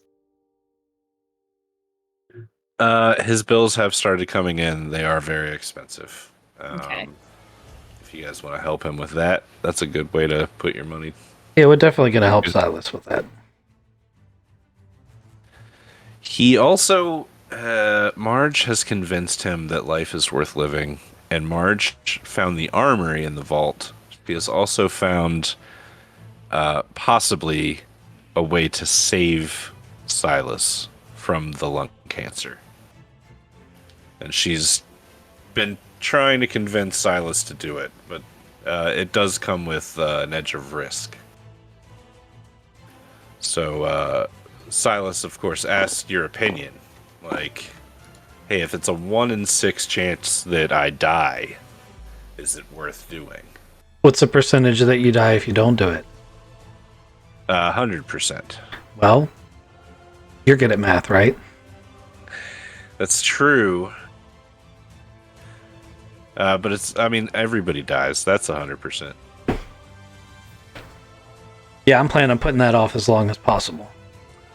Yeah. Well, I'll tell you the truth. I was really hoping that it was going to happen sooner rather than later until I met Marge here. And now I'm thinking of putting it off. So Oh, I'll take the 1 in 6. Isn't that always the way? Sounds like you've made the right decision already, Silas. You just needed to hear somebody say it. All right. So Marge, she puts like this Frankenstein machine together in the vault. And then Silas goes into it. I love And- Marge has this like secret life. She knows how to build machines. Well, okay, so yeah, maybe that's what that's the weird science stuff that Graham has started to do too. Yeah. So you guys can put like this Lazarus machine together from Casper. Oh. where Silas goes into it and like can get better. Let's do it. Sweet. How does your weird science work? Do you have to roll against it? I was hoping you'd just let me use my mechanics skill because I don't have a proper skill Yeah. for it. All right, so But yeah, I could also use intellect or something like that if you want. what's highest? Highest is intellect idea. That's 75.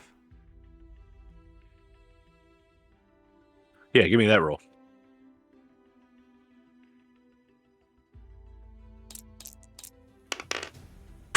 I've rolled an 11, which is an extreme success. This is an extreme success. All right, so it's not a kludged together Lazarus machine from Casper. You build like a Thorn Industries level machine that delivers cancer treatment directly to the forehead. No, directly to the lungs. And Silas takes the treatments there in the vault, and you expect that just after a couple treatments, Silas will be better. It's almost a miracle.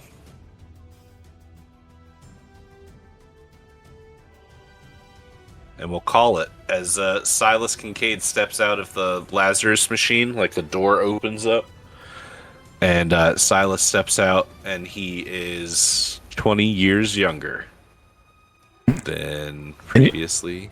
And you're like, now I need AI art. I will make new AI art for Silas Kincaid. Oh no, wait, I might already have it. Let me see.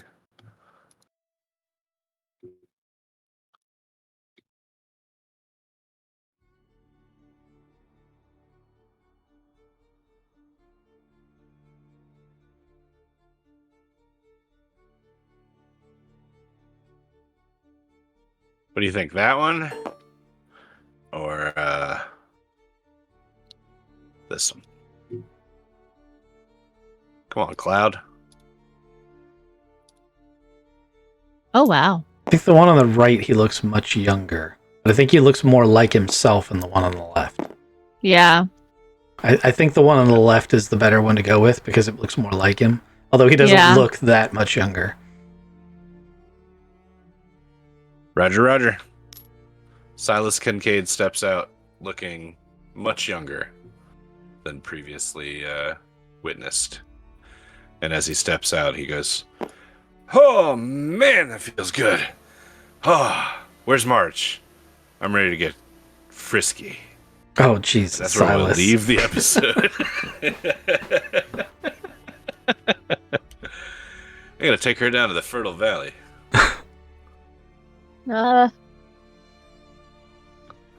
She don't want no go, baby. Too many Nope. eyes. No I think boat that babies. ship may have sailed for her. Yeah. Could be. Maybe Marge needs to get into the machine now. The younger Silas Kincaid. Alright, what'd you guys think of the the episode? Going to Honduras and doing all that stuff. This good? I had a great time. We will do more of this Monster of the Week kind of thing. I'll have you traveling all over the globe.